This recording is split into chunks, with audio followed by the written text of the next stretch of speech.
Good morning. This is the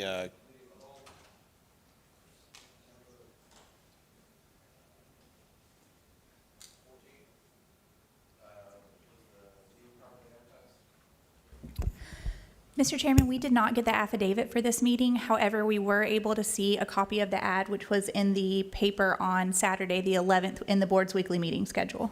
okay. I think that'll suffice. Commissioner Barry, do you want to lead us in the pledge, please? Absolutely. I pledge allegiance to the flag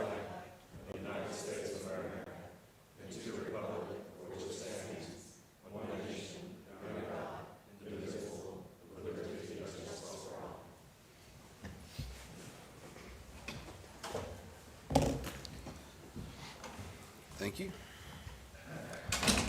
All right. We'll just go ahead and jump on in to this. So, welcome, Mr. Stafford. Yes, sir. Come on. So, board, we do have a joint meeting with the school board scheduled for the first week in October. But I thought to go ahead and have Mr. Stafford come on down and give us, again, he's already given us a little bit of a recap, but just go over everything. And, Sure. And also, you know, since we've originally set out this plan, we have gotten the data when we expected we would, and he's already released a few of the reports and data. So, Mr. Stafford, thank you so much. Sure. Good morning. Getting ahead of myself a little bit. Good morning, commissioners. It's good to be with you again. I stand before you today with some additional information. I think you all received it via, I think, sent it through the county attorney's office. We initially gave you the aggregate numbers, just the raw population numbers for each district. And those, again, as you know, ranged from a high of just shy of 6% above what's considered the ideal. And again, the way we arrive at the ideal population for each single member district is to take the aggregate county population number according to the census and divide it by 5. It's not even this University of Florida graduate can figure that out. And so that number is 64,381, and then you compare the individual single member districts against that number to figure out what the starting point is if you made no changes to any lines where we sit as a county today. And those numbers were provided earlier, and we talked about those at that initial meeting. And that's, again, a high of District 1, just shy of 6% above the ideal, down to District 3, which is just shy of 5% below the ideal population. What we did not have at that time, and what we have now, and again, this is provided to you, was some more granular information on what those numbers actually mean as it relates to demographics.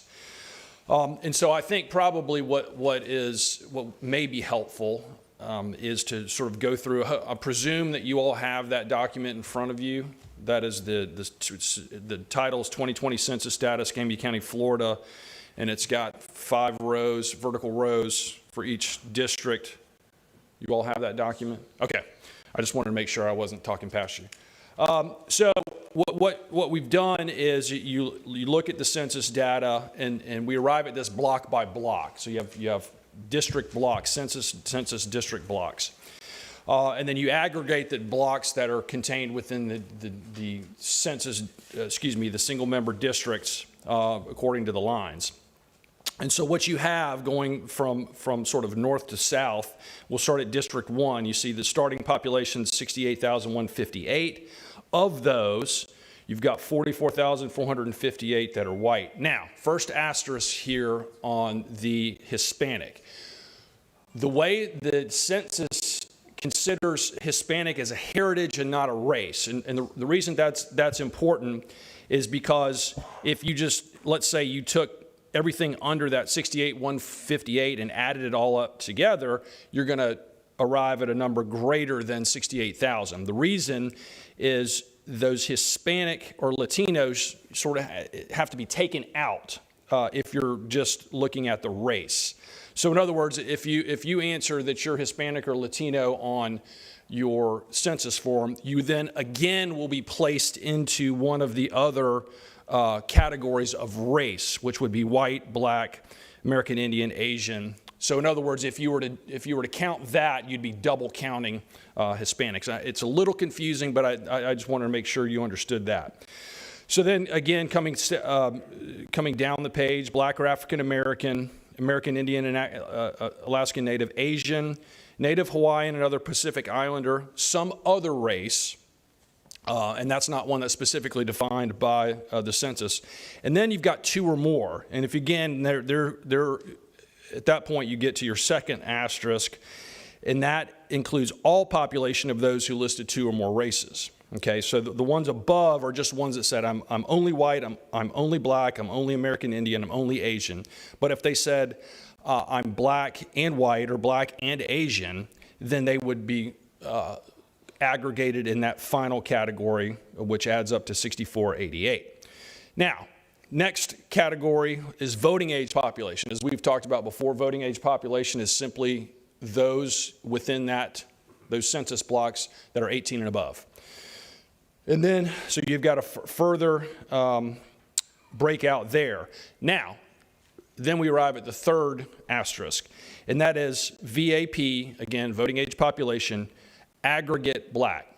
So if you, and this, of course, is when we're looking at the majority-minority district, what was done 10 years ago, and I checked with folks that are involved in redistricting at the state level, and conventional wisdom or common practice in looking at these is to, when you consider race, is to aggregate anybody who listed black as one or more of their races, they aggregate into that final.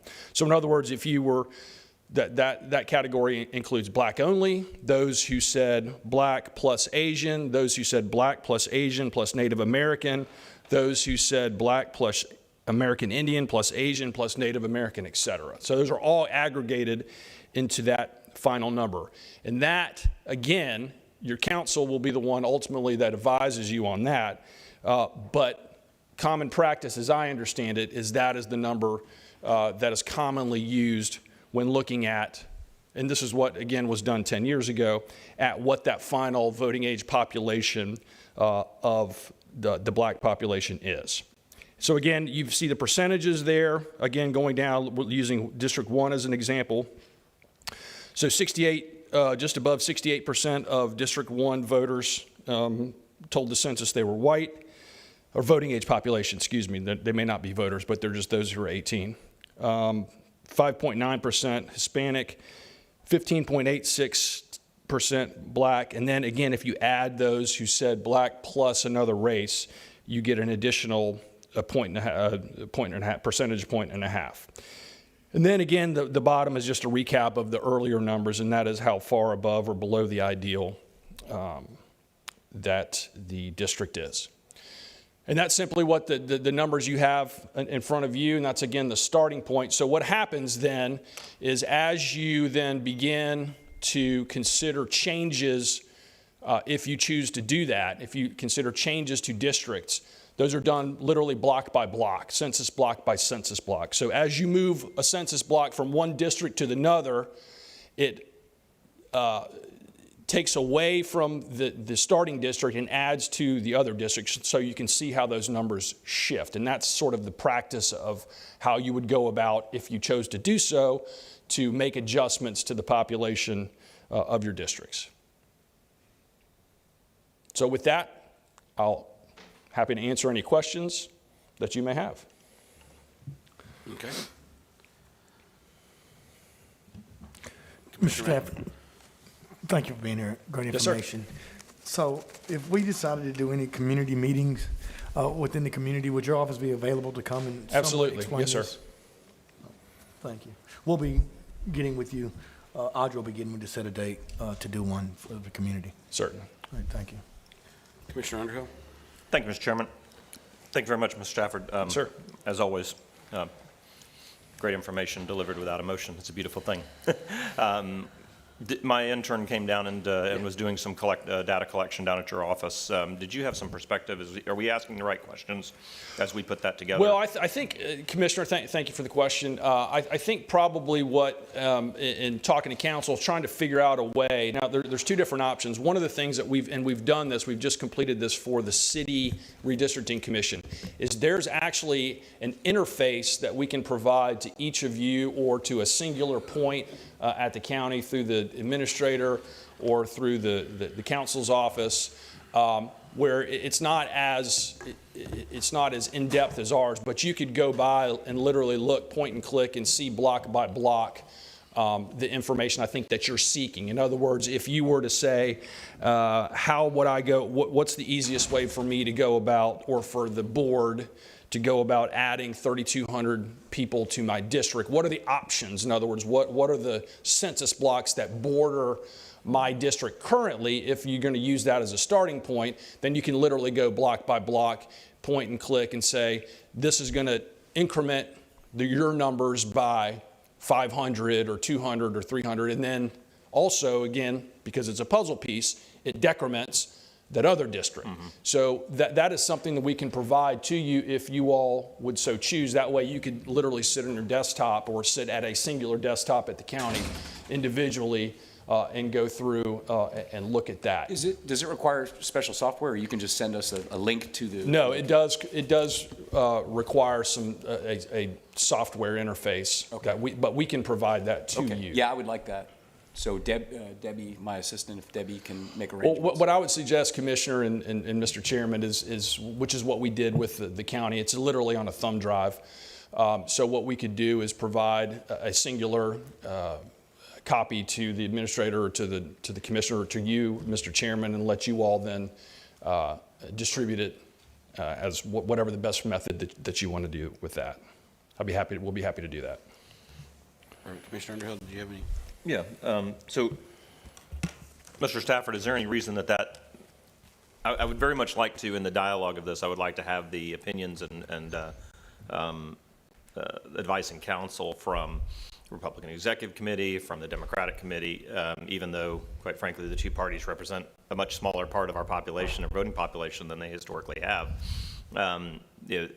Because so many of our races are determined by the primary, I think it's important to have that knowledge as a part of the public dialogue. Is it possible for representatives of organizations like that, or for other organizations, not elected officials, to be able to look at that as well, so that they would be better empowered to be a part of the dialogue? I would think that would be up, Commissioner. I think that would be up to you all how you want to do it. I mean, what we will provide to you is that singular interface. And then if you want to have an opportunity for the public to join you in looking at whatever changes, or, I mean, presumably there's going to be open meetings, and, you know, as what happened last time, as you could see where these different proposals go. And it could also be something that you provide input back to us and say, this is, you know, how about we look at doing this? The difficult part, of course, is because you all five individually could come up with your own 5 best solutions, but then there's 4, I mean, your own singular solution, but then there's 4 other people that are involved in that process, again, because it's a puzzle piece. And so then at some point, you all will need to get together, whether it's through me or through somebody else, to sort of come to some consensus whenever you choose to do so on what changes you'd like to see. So again, I don't want to necessarily push it back on you guys, but ultimately that's going to be how the public interfaces with that process is going to be ultimately a decision of the commission. If I understand, maybe that you're asking if there's some public interface that we can put out. There is not. It's this individual, and then of course you've got licensing and things like that. I figured that would be the case, but is there Right. any reason that the public would not be able to have access to the same things that I have access to?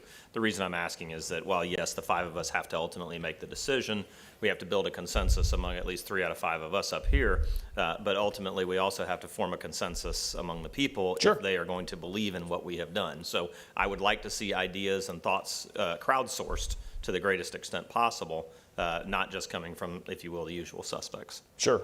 And again, that's going to be, I think that's going to be up to you So all. technologically speaking, there wouldn't be a problem if you had 100 people jumping on and No, pulling it's not, down that. it's going to be on a singular desktop is what I'm trying to Excellent. to say. Yep. Whether it's you or each of the 5 of you, but, you know, beyond that, it's not like it's not on the internet. It's Yeah, not, excellent. No, and that's fine. I just wanted to make sure we weren't Sure. gonna crush a data set. No. If you've got 1,000 people hitting your data set at the same time, that would crush your data set. Yeah, no, it's not. It actually sits on either on Perfect. your desktop or on in the cloud. Outstanding. So, Yes, sir. last thing is I have had an opportunity to meet with my school board counterpart. I have not yet had a chance to meet with Ms. Benson, my ECUA counterpart. That's entirely on me, her schedule. She's tried to schedule a couple of times, and I just haven't done it yet. But as soon as we finish that, we do intend to have joint town halls, if you will, throughout the district and in the precincts that we believe should become a part of District 2. And so I would ask that a staff member from your office or yourself be available for those. Yeah, yes, sir. To the greatest extent, there's be a scheduling issue. Obviously, if each of you have 5 individual meetings, that's 25 meetings for us, and I've got a staff of about 13 people, and we're in the midst of doing other things. So, absolutely, I've always been. I think our office has always been open to assisting you all with whatever your needs are, and to the greatest extent practicable that we can accommodate that, we certainly will do it.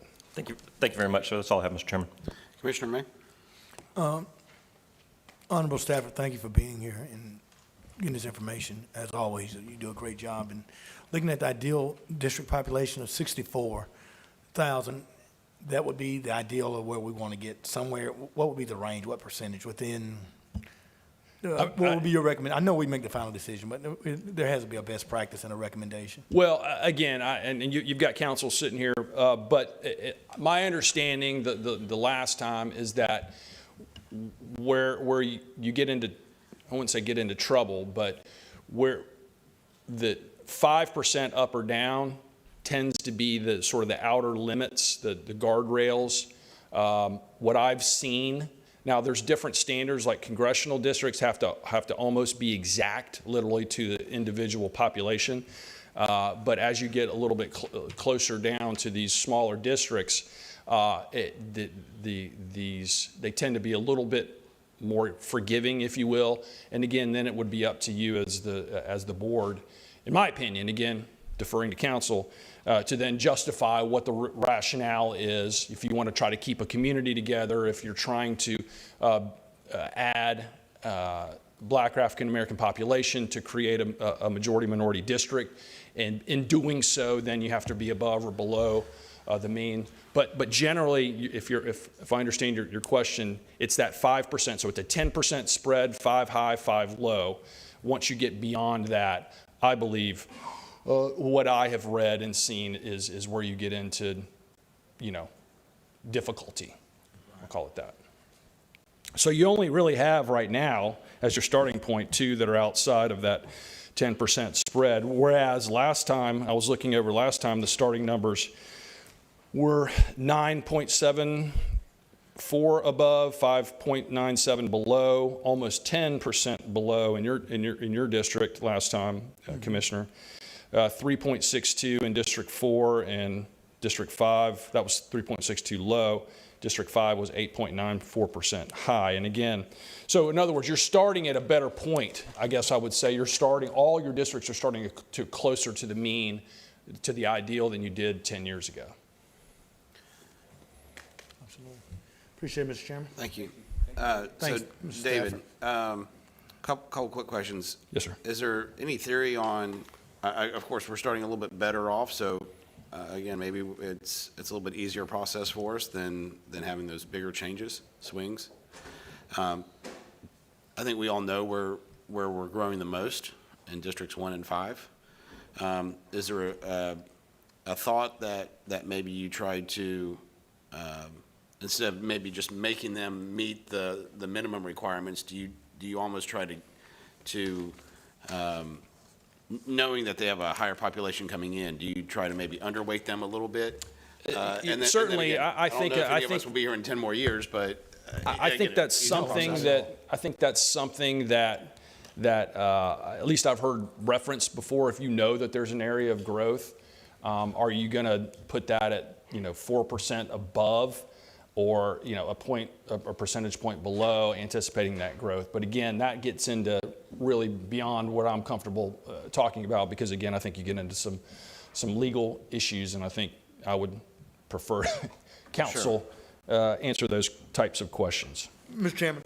Yes, sir. I certainly would like, I concur with the supervisory election, and I think that even if we don't have in-house counsel that's an expert on it, we need to get that, because my understanding is that you cannot project where growth is. The statute says you have to identify what the 2020 census is and not what it could be or would be, and that.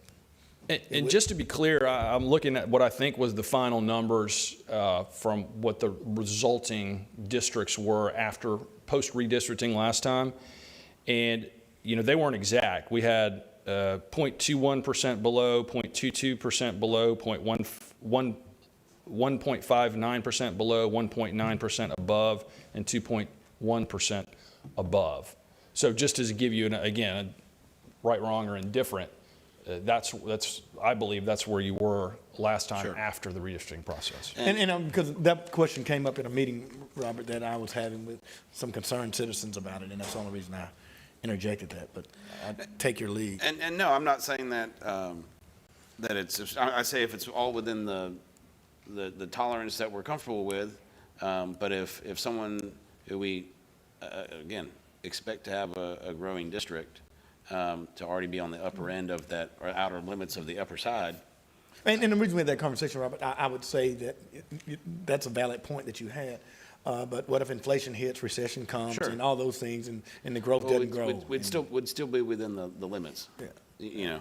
And then David, when we talk about the majority minority district, are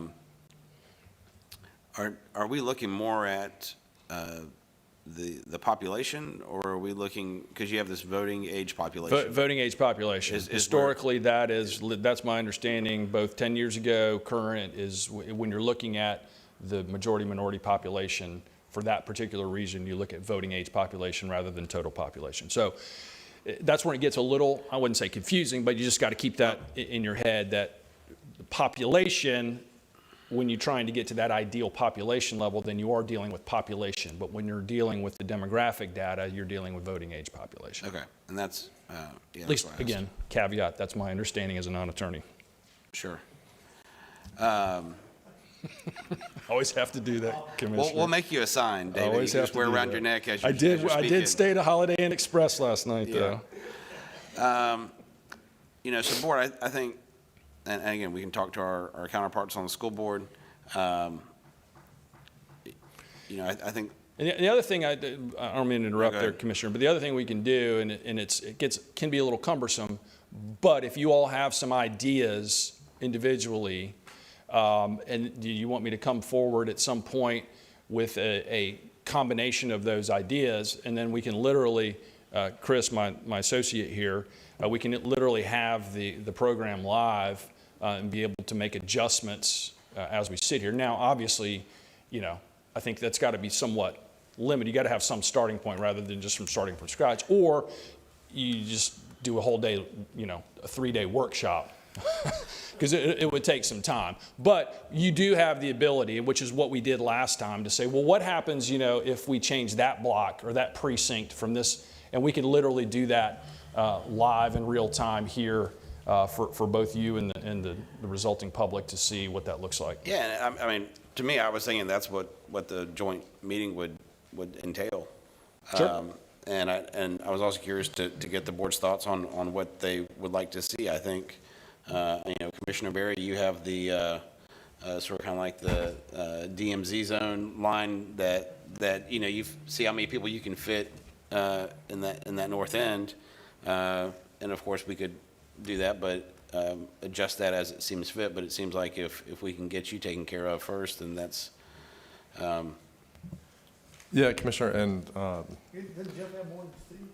Well, no, I know, that's what I'm saying, but if we set Steve's line, we get him where he's comfortable, Then we just worry about the rest of the county, yeah. And, I mean, mine probably ends up being a very small, a very brief conversation. And Bill Slayton and I have talked about it, you know, multiple times in the past. We have one precinct south of 9 Mile Road, which is really the one that's up for discussion. And if, you know, and it probably makes sense to maybe divest that, but then I know that there's going to take a little bit of working if that goes to 4, which is, you know, or does it go to 3? Because I don't know how close that is to 3. I know it's close, but. The church? Yeah, they Yeah. voted at Olive the last couple of precincts. They used to vote at the Seventh-day Adventist Church, but that's the only precinct I have south of 9 Mile.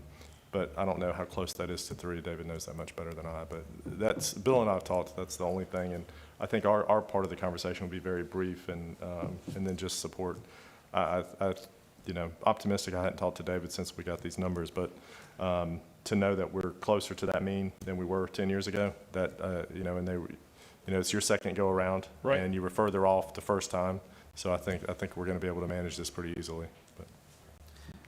And I think that so that's what I'm thinking is we set that, and then, you know, we look at meeting our requirement for District 3 and how, Lumen, you gain those areas and those voters. You know, that may be cutting in a little bit of 4 and as we have East Hill and things like that. Mr. Chairman, I do Yes, have sir. one question, and David, I don't know if you've said this explicitly. For District 3 specifically, is it the VAP aggregate number that needs to That's reach 50? what was, yeah, Commissioner, that's what was used 10 years ago, and I believe that is still, and talking to folks that are involved in this process, again, ultimately, say it again, look to your right, they're going to be the ones that, or some other council is going to advise you on that, but my understanding is that is the number that is used, is the aggregate VAP. And because of the way when you change percentages work, you know, we really are talking about probably 1,500 or something, because, you know, when you add percentages to one, you take from another, obviously. Correct. So you get the double benefit of it. So are we probably talking 1,400 or 1,500 voters? Is that? Quite honestly, I don't have that raw number, but I think you can, I don't have that raw number in front of me. Okay. All right. Thank you. Sure. And again, I think it's just making sure that we get District 3 set. But yeah, I think once we get District 5 set, then we work around the rest and try to balance it out the best we can. Yeah, and Robert, I don't think it's going to be as cumbersome or as challenging as some would think, particularly, you know, in District 3. I mean, there's some connectivity to some outlying areas, I think, that pretty much has the same demographic population, that if we could do that interaction, like you said, if you move that one neighborhood there, I mean, like Stephen said, we're talking less than 2,000 people to be moved. I mean, that happens pretty easily. Sure. With a couple neighborhoods. Yeah, Mr. Chairman, I'd like to point out, I've met with Kevin Adams and also with our counterpart on the ECUA, Vicki Campbell, and we're, you know, we have a couple of ideas that we'd like to look at, one of which, where we'd like to start out when we look, is the year 2000 map of District 1. There were some political decisions made. You weren't here. It was your predecessor. But you know, my brother was a school board member at the time and brought me up to speed on some things that happened in District 1 at that point. So we want to start with the year 2000 map. and then- I can certainly. Yeah, go ahead and bring that, because I think I've got consensus among the other District 1 members, and we'll take it from there and kind of see how that meshes with the population, and then whatever we need to do to add to the districts that declined, including Doug's and Lumen's, we can do it from there. Thanks. So you're going to bring 2000, 2010? No, just the 2000. The 2000 map. So he wants to start 20 years ago when he had Perdido. So we're going to shove it in reverse and then try to go forward. All righty then. Okay, Doug? I'm not sure who the "we" there is, you and the mouse in your pocket, but certainly nobody in What? What are Perdido you Key talking has about, has the inclination to You got a mouse become- in your throat. Mr. Chairman, if you will, please, I have the floor. There's really no inclination among the people of Perdido Key to be in the same district as the people of Beulah. They are two very distinctly different populations with different equities. So a little bit of a bizarre thought process there, and in fact, what we need to be doing is, as the chairman had said, not necessarily taking a step backwards, but taking a step forward into where we are today. The reality, there are a couple of precincts that are south of 98. Right. That those folks are very Perdido-centric in their politics and in their equities. And there's also one precinct that remains in Myrtle Grove. All the rest of Myrtle Grove is District 2 with one single precinct in District 1.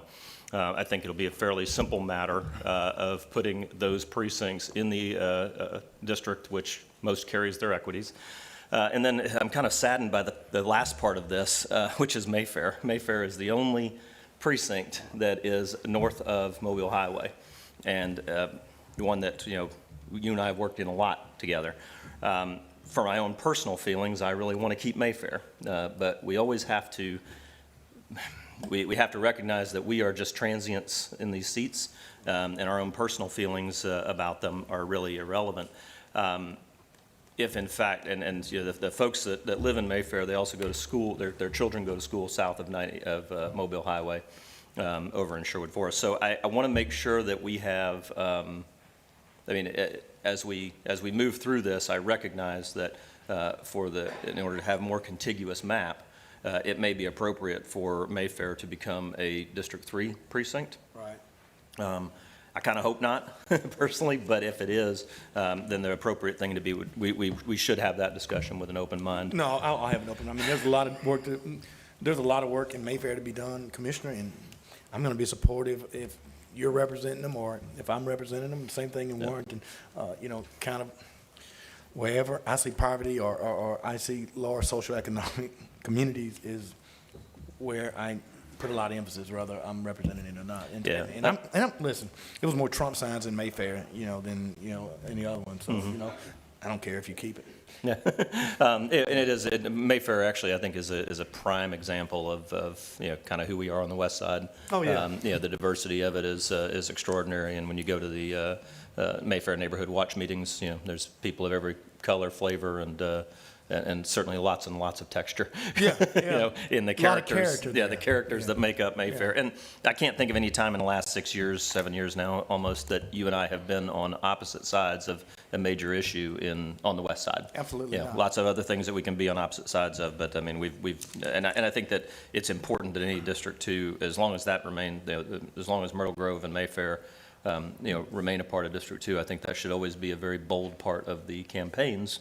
Then what it takes to earn this seat is to understand those neighborhoods. So anyway, I think, and I'm glad you're having this conversation, Commissioner O'Neill, because there are some parts of Brownsville, and that's been a real focus of yourself and myself. And you have the connectivity of the Montclair to the Mayfair area. And certainly, you can't get to Warrenton without going through Brownsville, and so it's really contiguous in many of the same systemic problems. So we've tried to address those, and we'll continue to address them, and however it makes the numbers work. And honestly, I think that there were certainly some historical times where this board was not so attentive to that, but during the time that I've been on the board and the current members on this board have always been very attentive to the demands of that part of the community. Slower than we should be.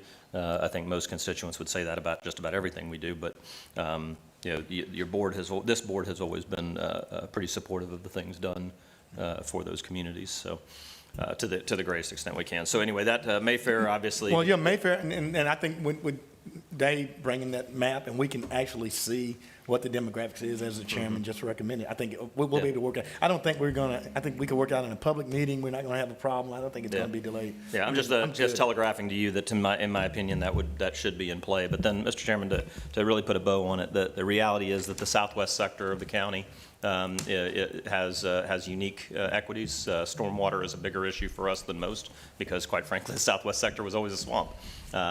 Construction and build out in the southwest sector, people have a very distinct equities there that need to be properly protected. So, and certainly the west side is now a very different. There's now the northern part of the west side and the southern part of the west side. They are distinctly different.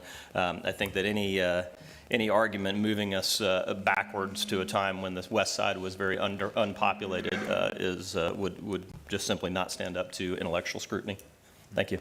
Well, and Mr. Chairman, I'm gonna weigh in. Yeah, that's your opinion, Doug, but a lot of those constituents in Inner Arity and Perdido have reached out to me, and they're very excited about the opportunity of getting the west side back to District 1 where it was historically before some political. So, get your votes together, whatever you want to do, and we'll see who has the votes, and we're gonna, because the objective here is to balance this map, not to do political machinations and bring political parties in.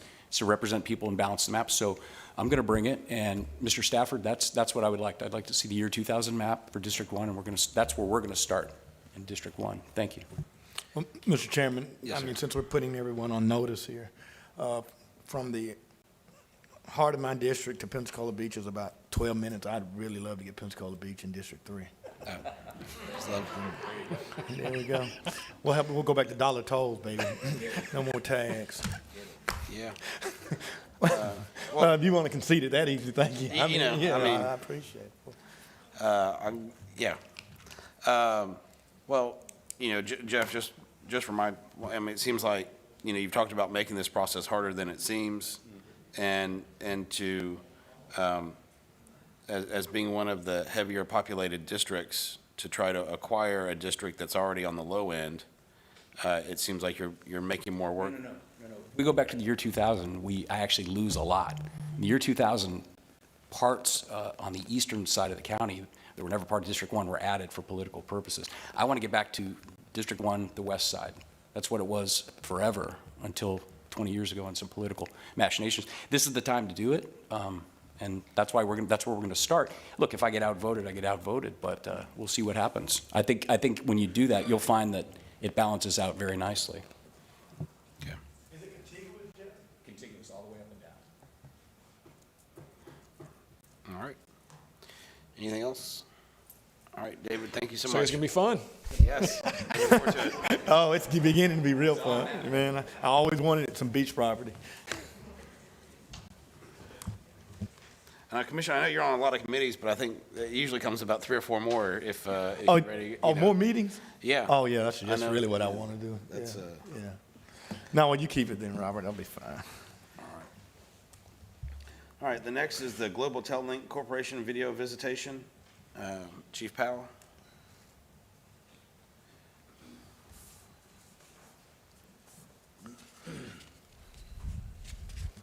There we go.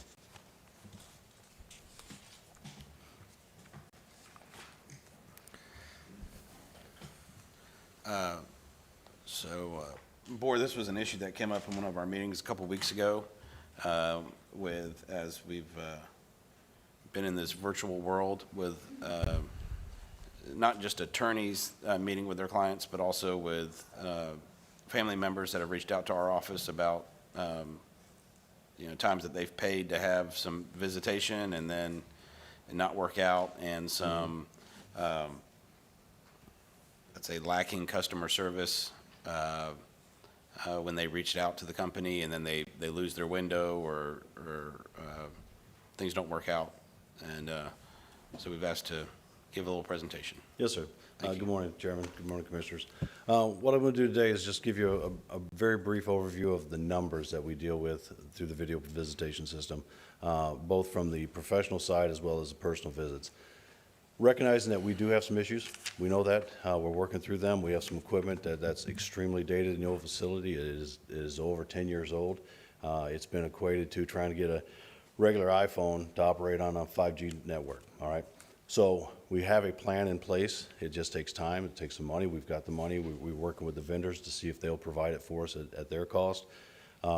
Chief Powell, can I interrupt you for 1 second? Yes, sir. And when you say that it's going to take more resources, more money, is this the new jail or the No, old sir. jail? No, Okay. sir. Not It's at the all. Okay. It's the old facility. Old It's facility. primarily Okay. all the old facility. Okay, all right, thanks. And what you'll see here is there a simple solution to this fix? Absolutely. It's not feasible. The simple solution is to turn it off. There's no requirement for us to have it. But that's not, when you see the numbers, you'll see how much it's used. Therefore, we need to fix it because it is being exercised at an extremely high number. On the slide there, you'll see that there's 2 primary systems. One is the Polycom system that the public is primarily for the public defender's use. It's over 20 years old, and as you can imagine, any system that's over 20 years old is obsolete. It's managed by IT, the Polycom system is. I wanted to get some statistics to present to you, but because it's so old, our IT said, look, we can't pull that data. So just recognizing that it's that old, most of the public defenders have moved on to the GTO attorney connection portal, which is fine, it's great. There's some people that still use the public defender's aspect of it, but not a whole lot that I'm told. The biggest aspect of it is, as of March of last year, We turn on the video visitation portion for the external. Typically, people would go to the video visitation center, conduct a visit there, and be done with it. With the onset of COVID last year and the technology finally coming up to speed, we realized that it's an opportunity for us to extend and to people to sit at home and do visits if they chose to. Well, with the onset of COVID, the aspect of, okay, we need attorneys to be able to do the same thing. Great solution to a horrible problem of the pandemic. You'll see there from 2012, when the video system was installed here locally, to March 18th, prior to us going external, there was only 59 professional attorneys registered in the system.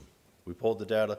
Only 59 times had professionals attempted to use a video visitation center prior to that. Again, that's what I was able to pull from the data. But since then, March 19th, we've had 15,364 video connections that are labeled professional.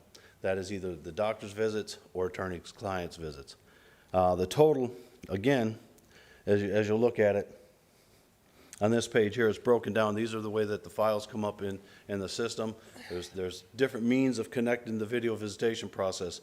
But as a whole, since January 1 of last year, we have conducted 63,747 visits. A staggering number.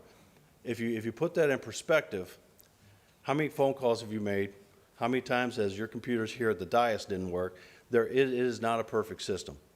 But in a whole, when you look at the amount of complaints that we have to deal with, it is not perfect. We try to get it perfect, but it's almost impossible to do that because we're dealing with electronics. Very simply put, we've done 28,000 personal visits. And again, keeping it in perspective of the issues that we face, the numbers are very, very high. I'm not an IT guy. Bart's looked at the system. He understands what we have to do. GTL, the company, is actually here physically present with us today. Their local representative, their vice president, and one of their council members here for any questions that you may have. Sure. Commissioner Berry? Thank you. I appreciate all the numbers, but isn't there, I mean, what I was told last week, isn't there a pretty simple solution for what the problem is now? Isn't the problem like a software interface, something? I mean, you could have skipped all the numbers. Yes, sir. The absolutely system is the outdated equipment needs to be replaced. Okay. GTL right now is in the process of mapping the 8 attorney stations that we have in the old facility, which will bring them up to speed with the same new system that we put in. Those are actually in their warehouse being mapped right now, and the install practices are, I'm told, will happen very soon.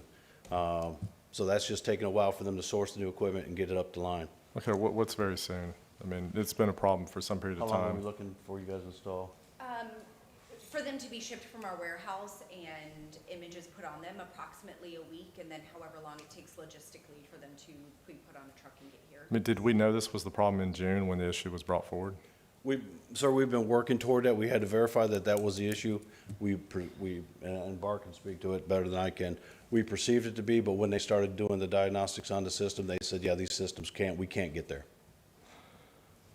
Okay, Mr. Chairman, I mean, for this aspect of the discussion, I mean, we need to get it fixed. Yes. So, I mean, could have got, I wish we would, got it fixed 3 months ago when the issue came to light. I don't know that anybody knew about, I don't know that any board members knew about it before that, but at least from that point on, it seems pretty simple, but. Yep. Well, I mean, I guess my question, Mr. Chairman, and Commissioner Berry, I didn't know until,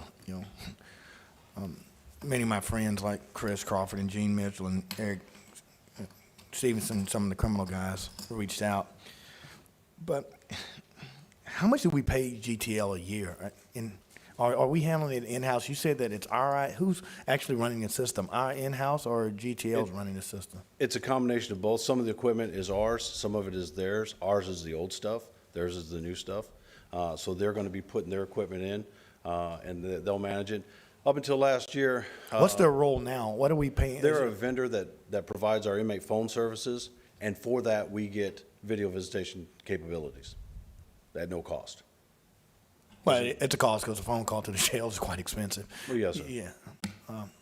So what they're doing now in GTL is there's no out-of-pocket from us. It's other than commissary from the inmates is how that Yes, sir. system's being paid for. Yes, sir. So this recommendation, would that also be paid for out of inmate commissary, or is this a capital cost of $200,000 to us? It can go either way. The only problem, and I say that either way, is if we fund it, then we own it. If we change vendors, it's proprietary equipment. We don't own it. So in other words, it would be completely, say, in 2 years when their contract's up, if we went with a different vendor, the vendor then would have to reline the entire facility, both of them. Okay. And this is not something that we could do in-house? No, sir. What is the revenue of inmate commissary? I don't have the commissary number, sir. The only thing I looked at prior to coming here was the phones. What's the It's- phone, what's the phone in? Phone's revenue? right around our cut of it, which we draw 88% of the commissions. It was just short of 900,000, right around $900,000 last year, not this year. But So ju- we made $900,000 off of it. And what did GTL make off of it? 12%, I'd have to do the math. I mean, I believe ours is 88, and they cut the rest of it, the remaining of it. So- Just to clarify, there are two separate contracts. Yes. There's the inmate telephone, for which we do receive a commission. We do not receive any commission on video visitation. That's under a separate contract. But we're not paying for video visitation. We do not pay for it. Right, so, I mean. There that's is a part- fee, only if you use it remotely, then the user pays a fee. So the attorney would pay for it if they used the remote? No, sir. Private attorney would, if they're using it There's remotely. no fee. There's no fee for it? There's no fee for the attorneys. For public defenders, there's no fee. Correct. For private attorneys, there is a fee if they use it remotely. That's in the contract. I'll have to double check that. I mean, I hear you, so what you're That's saying, my but I was recollection. aware that they, I mean, you're shaking your head no. Do you want to come up and address that one item? And please just state your name for the record. Hey, yeah, Ashley Douglas, actually a citizen of District 5, but I'm the account manager for Global Telling for Escambia County Jail here. All attorneys are marked in our system as a professional. I don't go through every single one, and neither does our customer support and dictate whether they're a public defender or a private attorney. Every single one is marked as professional. That meaning they are not recorded or monitored and are not charged for any of their remote or on-site visitations. Okay. So, In the contract, to be clear, it says that the contractor may charge a fee. right, and So- and we it- do whether not. you- Okay. Correct, we Understood. do not. And But you to cannot clear for up, public defenders. sorry, go ahead. But I was, in the contract, it specifies you cannot for public defenders. Correct, Yes. correct. That's going to be pretty much standard for every contract, and Right. saying, usually we leave the private attorney decision up to the facility. If they choose to have those private attorneys pay for their phone calls or their visitations, that's really dictated by the facility at each place. But for Escambia County, we do not make them pay for those visitations. There is nothing paid by the jail or the county to Global Tellink. To clear up your question, on what does the county pay for that? Right, That is absolutely. something- I was just seeking out the revenue, and he said it's about 900,000, so I guess your cut would be somewhere around 100,000 a year on telephone calls. Estimatedly, and out of that, comes our technical support costs. We have two Oh. dedicated technicians on site to address any issues. How do, so- so how do we, I'm glad you're here, thank you, it's Yeah, always been a thank you. question. Thank you for being here, thank you for your service. So how do we determine, is this statutorily the rate, the phone rate that inmates are charged to make a phone call? Is that regulated by local Absolutely. ordinance? There's actually a FCC ruling right now for the size of the jail currently that you have to be below 16 cents a minute, and the jail is currently at 15 cents. So you're below the FCC mandated rate. So 15 cents a minute. And we generate somewhere around $1 million a year on phone calls. Estimatedly, yeah, depending on, and within that, during the pandemic here, on top of what they have to pay for GTL issues, every single inmate at our facilities, a free 5-minute phone call per week so that they can reach those loved ones who possibly they wouldn't be able to if they are And just- indigent or.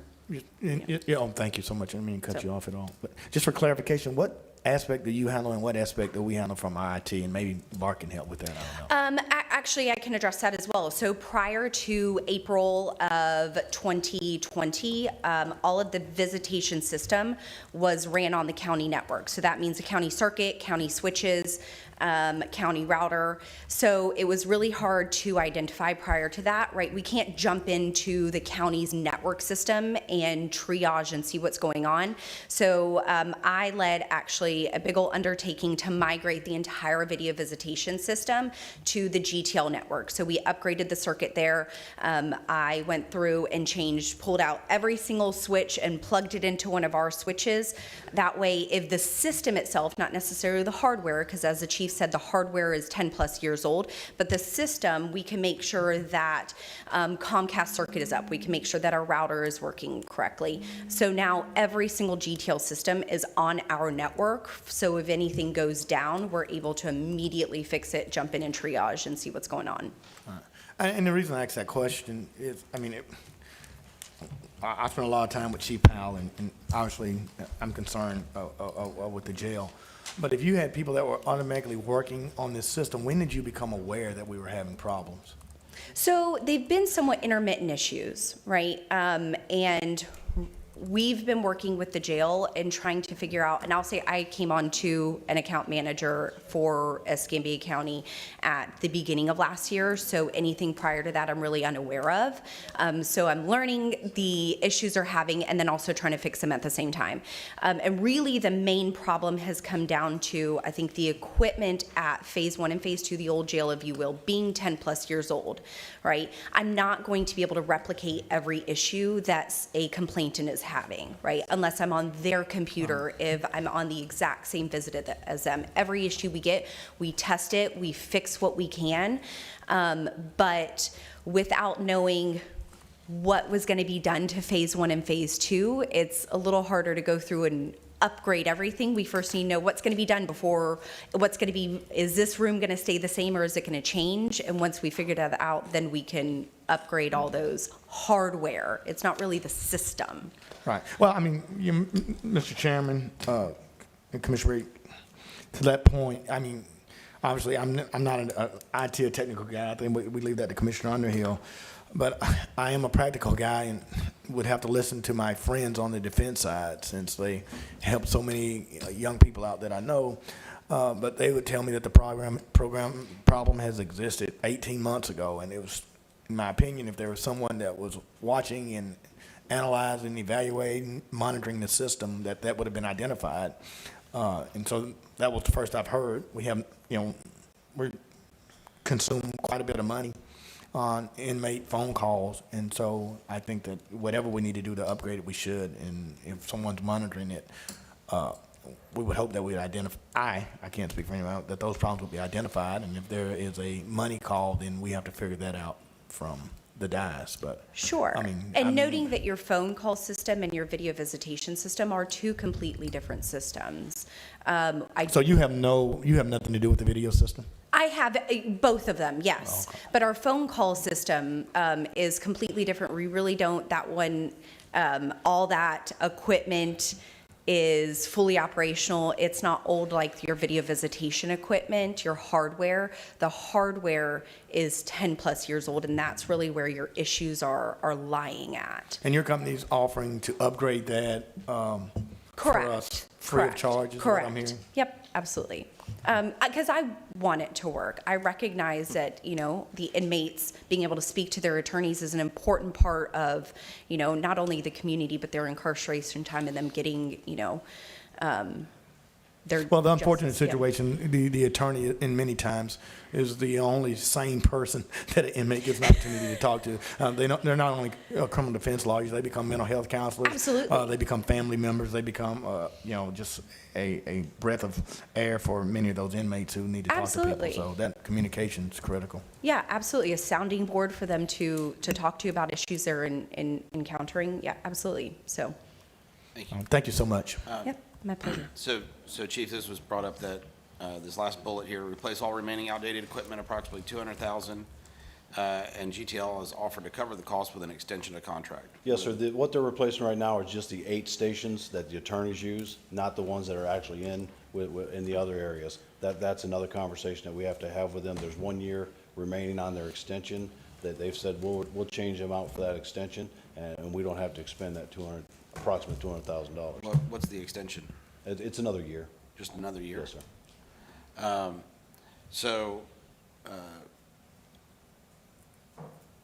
I would probably, and again, this doesn't seem like where it's headed, but take issue with if we make money off the phone calls and we're having to put it towards video conferencing, which I support, but then there's no cost share or revenue for us off of that. And I'd also be interested to know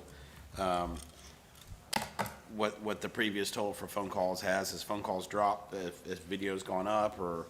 It's up a little bit this year. Okay. Videos obviously is up because it didn't exist prior to March of last year. Right. Other, they had to go to the hard station at the Video Visitation Center, and then we went remote as of March of last year. And as you can see, the numbers were staggering.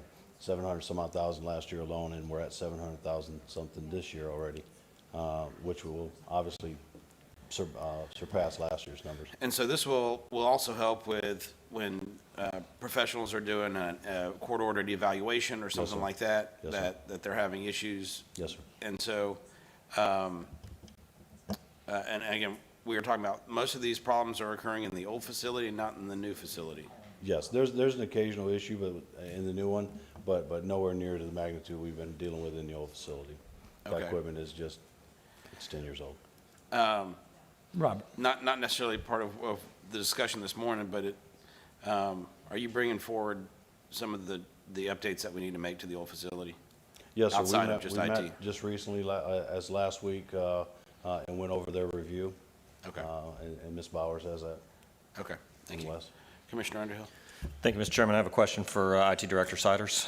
If you could make your way to the front, please, sir, I appreciate it. And while he's coming up, I'll say that just philosophically, I mean, when we deny the liberty of a citizen, which is what we do when we incarcerate them, necessarily so, we take on duties and responsibilities. We have to feed them, we have to give them medical care, and we have to give them unfettered access to their, Absolutely. Yes, sir. to counsel. That's a constitutional thing. You and I, Chief, we kind of view that raggedy old document kind of the same way, don't we? Absolutely. So it's imperative to me, regardless of whatever the cost is, that there never come a time that somebody incarcerated in Escambia County would have a viable case that they were denied access to legal counsel. That would be a violation of their constitutional rights. So there are some other aspects of this that sort of bothered me a little bit, and in that, if you can't talk to your counsel privately, where there's no possibility of somebody else overhearing you, then we're not doing our job. We're not covering down properly.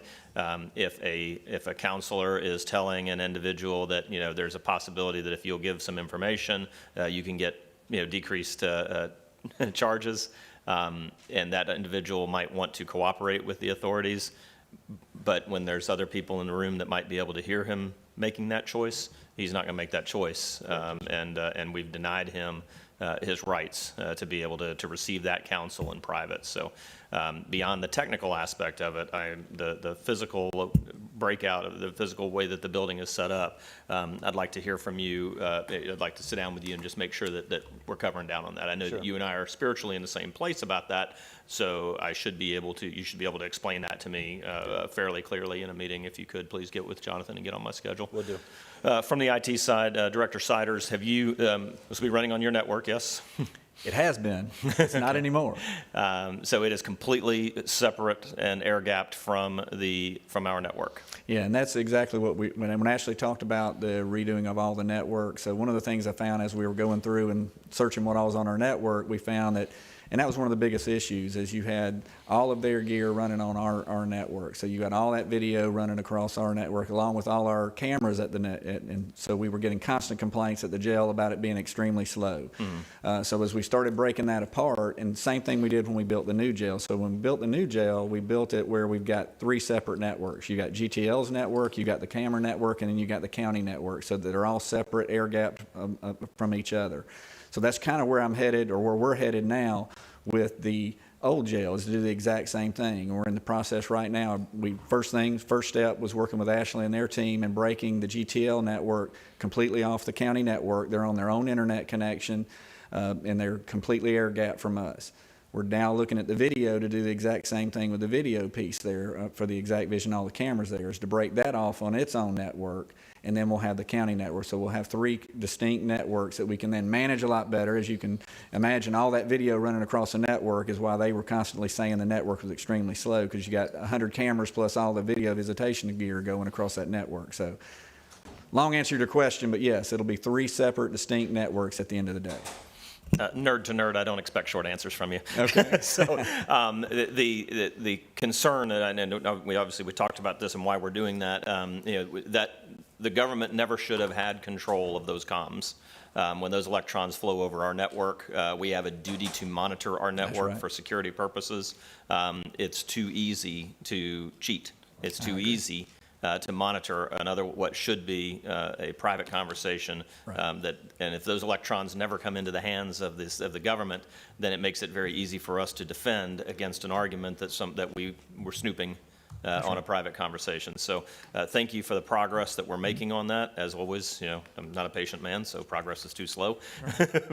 Good vector, just need velocity. So that the proposed, just to be clear, the proposed changes to this hardware would in no way affect the networks for which you have a responsibility. That is correct. Outstanding. It'll be separate. That's a great answer. Can I Thank make you, sir. One other thing for the commissioners, just to make sure, I want to drive home the point. So we did know there was an issue, but not nowhere at extent, as you saw the numbers today. So, and I will just tell you, Chief Powell said it earlier, no matter what we do, you're going to drop a call. You're going to drop your internet connection. There are going to be problems, and so we're putting as much redundancy as we can in there. So I just want everybody to understand that there will still be times where you're just like you, Verizon, AT&T, whoever it is, you drop a phone call. You just pick it up and recall. We'll have the same issue here. We're going to occasionally drop a call. Attorney needs to just redial back in, and we should be connected. So just want to make sure everybody understands that, okay? Thank you. Chief, I guess we got an email last night from Bruce Miller, Yes, sir. who said that that there was a video meeting yesterday, and that it seems like the meeting was recorded. And I know, I guess my question is, why is there even any possibility for these meetings to There be shouldn't have recorded? been, sir, and that's why I'm going to. Well, not just this one, but I mean, why is it even an option to record the meetings at all? For the attorneys, it should not be.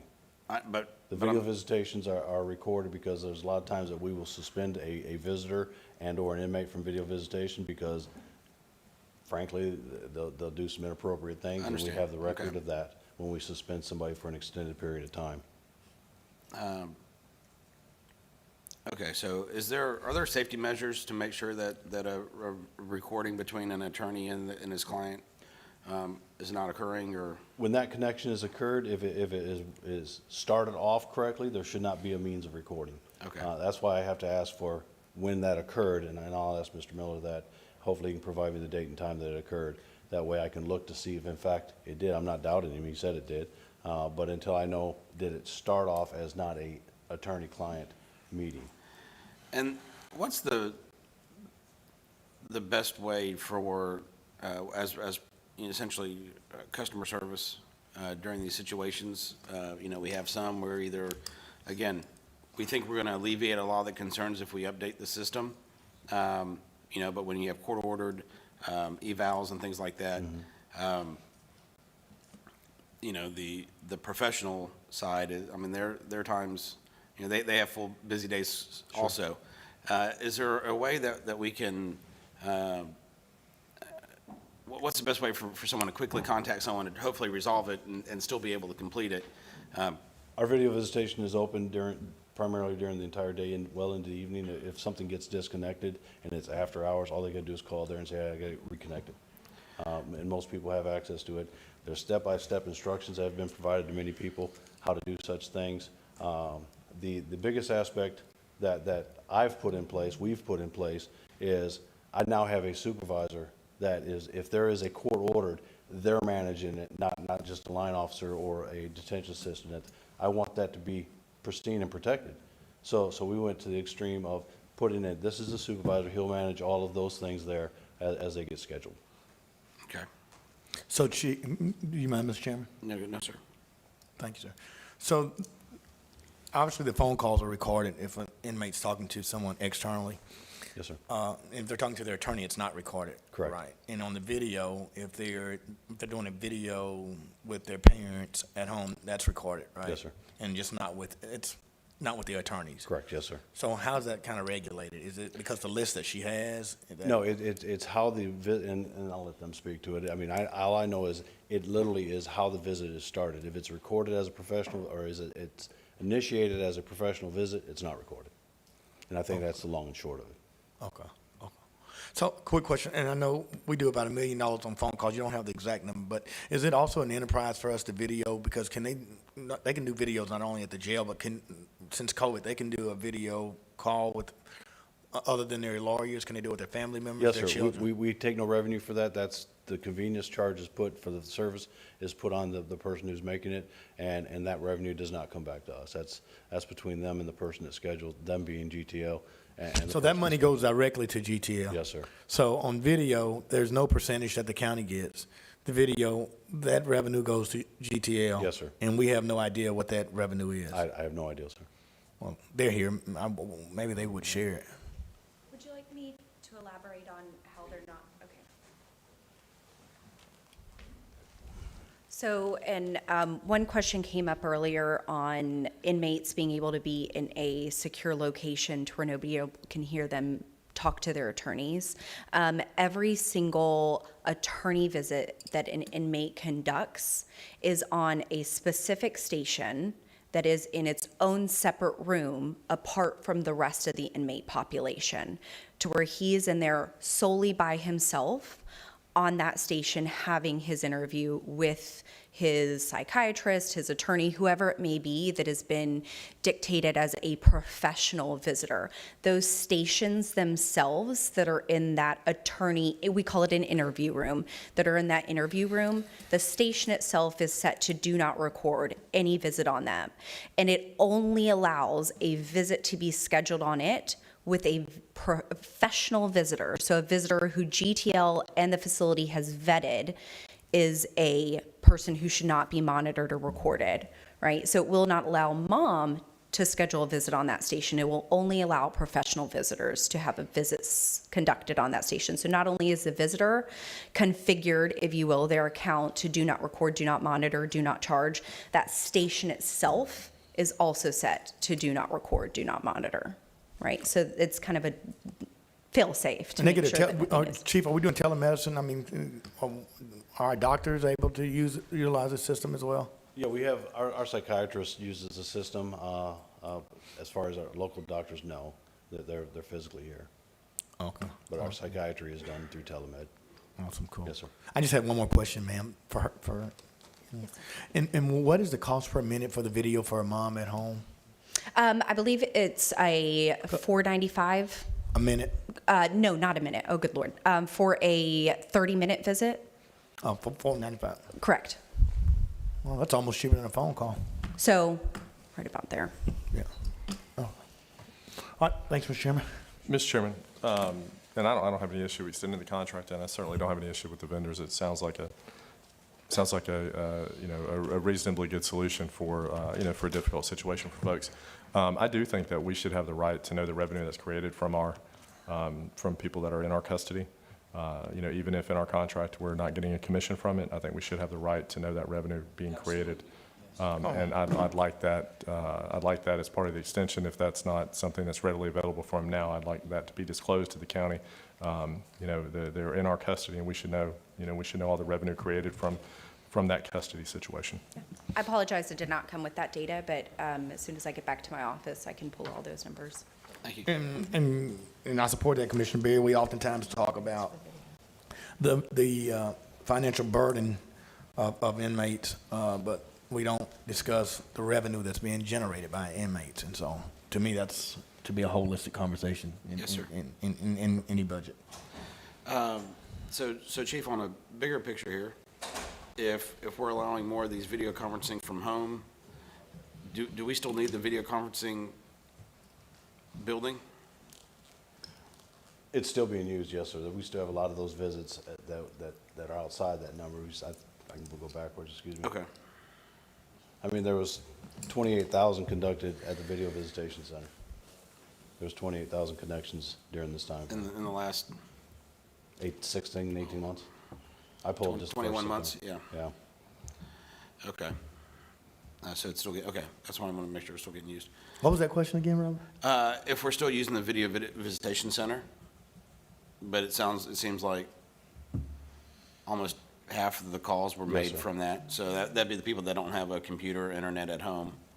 Oh, yeah, they come into. They still go into it, and I was seeing if that building was still needed, if now that we're allowing it remotely. So when they come into the building, there's not a charge for them coming into it. I mean, that's, Not at all. I'm sorry, Steve, go ahead. No, that was all. Okay. Commissioner Underhill? Thank you very much. So Chief, you and I both heard the statements made by at least one attorney that the physical structure of the facility did not allow for that private meeting, and that in order to pass documents back and forth, that required, that put their privacy at risk. What I'm hearing here sounds like it refutes those statements that you and I are both very familiar with. So can you tell me, does that, I mean, having now reviewed those statements, is that accurate? Are those statements accurate? In the new facility, some of the booths that were put up did not have bypasses through. They've since cut some of the glass they can't cut because it's bullet resistant, and it's an undertaking, so we're working on getting a mechanical drawer put in. There were some other issues with the way the new facility was designed with acoustics. We've put in sound dampening equipment, flooring that was tile, now it's carpeted. We've put in some baffles on the wall. It was built with just a box, if you will, voice box. We put in electronic meters, that way they don't have to elevate their voice to be heard, so that communication is there now. Literally a microphone on the attorney's side with a voice box and meter on the other side. So significant measures are underway to address Absolutely. all of those other issues that came up Yes, sir. during that same discussion? Okay. Yes, sir. And when do you anticipate those measures to be complete? There's a couple hangups that we're working through because of the design of the building regarding the concrete structure. That has to be spec'd out to get those bypasses in, but the majority of everything else is underway. And to put a clock on it, I have to go back and do a rough estimate on it, but I don't think we've made tremendous progress in it in the last few months. Okay, if you could go back and figure out just a rough estimate. Yes, sir. Of when's a reasonable time to expect those things to be done, and just let me know that via email if you would, Yes, please. sir. Will do. And thank you very much, Chief.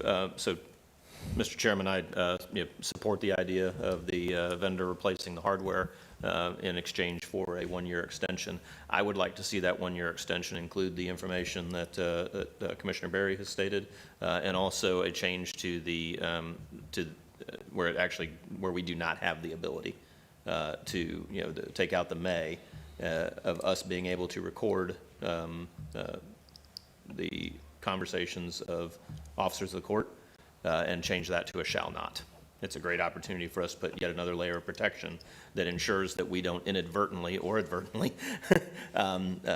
violate somebody's rights while they're in our jail. So, thank you. Chief, I think she mentioned that the 30-minute block is $4.95. That's what she said, yes, sir. It's just, the pricing sheet for the video visitation solution has it at $6. So is it $4.95 or is it at $6? I'll have to defer to them, sir. I don't have any idea on it. Looks like she's pulling something up right now.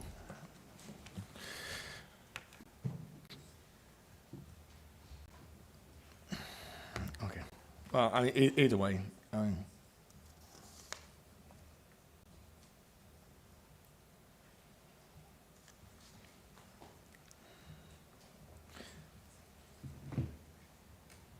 and the only reason I asked that question, Chief, and you and I have had this conversation, I mean,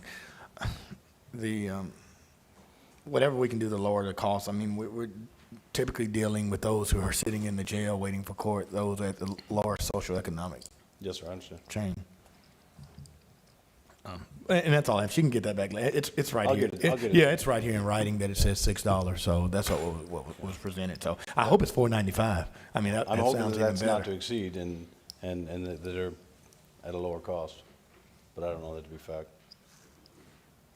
And the hardware cost that's in this pricing agreement with them, the Flex, tables, handsets, all these items, screen protectors, tablets, and handsets, all those, that's equipment that GTL provides free of charge, correct? Yes, sir. Yes, sir. And they were just giving us a list of what it would cost if we had to pay it. Yeah, when we started recognizing these issues because of the magnitude and the amount that was being used, I had them forecast what it would cost to change all that out, and that's where we came up with the $200K. Chief, while I do have you here, and Mr. Chairman, I can be supportive of what the chief's recommendation. Obviously, we had an inmate to die of COVID. How are we doing on testing? I see Sandra Smiley here, and I know she had sent some things for community health. How are we I know doing? we with- test I don't have those numbers with me right now, sir, but I know we test continuously, and still giving vaccines, in intervals of 20. Okay. All right. Well, just for the record, for me, it's very concerning with with any person dying in our facility, and so whatever we can do. Absolutely. I mean, to me, COVID is a preventable death, and with early diagnosis or vaccine. So hopefully we're implementing all the protocols that we can, particularly for that family. Yes, sir. Commissioner May, it was my hope that we get the monoclonal antibody treatment in the facility. I think that'd be the best way to help prevent the spread of a positive inmate. Of course, it's up to them if they want it. Yeah, it's up to them. I mean, well, first we got to make sure we're testing. You know, Well- and I'm supporting every avenue, but I mean, Actually, I don't even, I think it's, and they have a constitutional right. But Right. let me just tell you, as Commissioner Berry has just said, and I mean, this could be another committee of the whole discussion. Once they become incarcerated, they are inmates in the responsibility, and I'm required to feed you. I'm required to give you medical. And so you're totally I think responsible for me. a treatment that's already paid for by the government that we administer is a lot better than us having to pay for a hospital room or Absolutely. or all the other things that go with it. So I'll if- speak to And her. I mean, I'm not the attorney, but I mean, you can't tell me that you can't test people who come into your jail for HIV. If you can check them for HIV. You can certainly test them for COVID. I mean, I'd have to see the legal precedent for that, and they should be. I mean, it's in a controlled environment. We shouldn't have people, because that hospital visit is going to cost taxpayers hundreds of thousands of dollars. That death's going to cost us hundreds of thousands of dollars. Sir, And so- I don't disagree with you, but I'm gonna tell you, from my perspective, I can't force any medical treatment on an inmate without their consent. Absolutely. All right. Gene, I was just, like I said, we met yesterday. I've seen some head nods, certain things. Are you feel comfortable, the direction we're headed?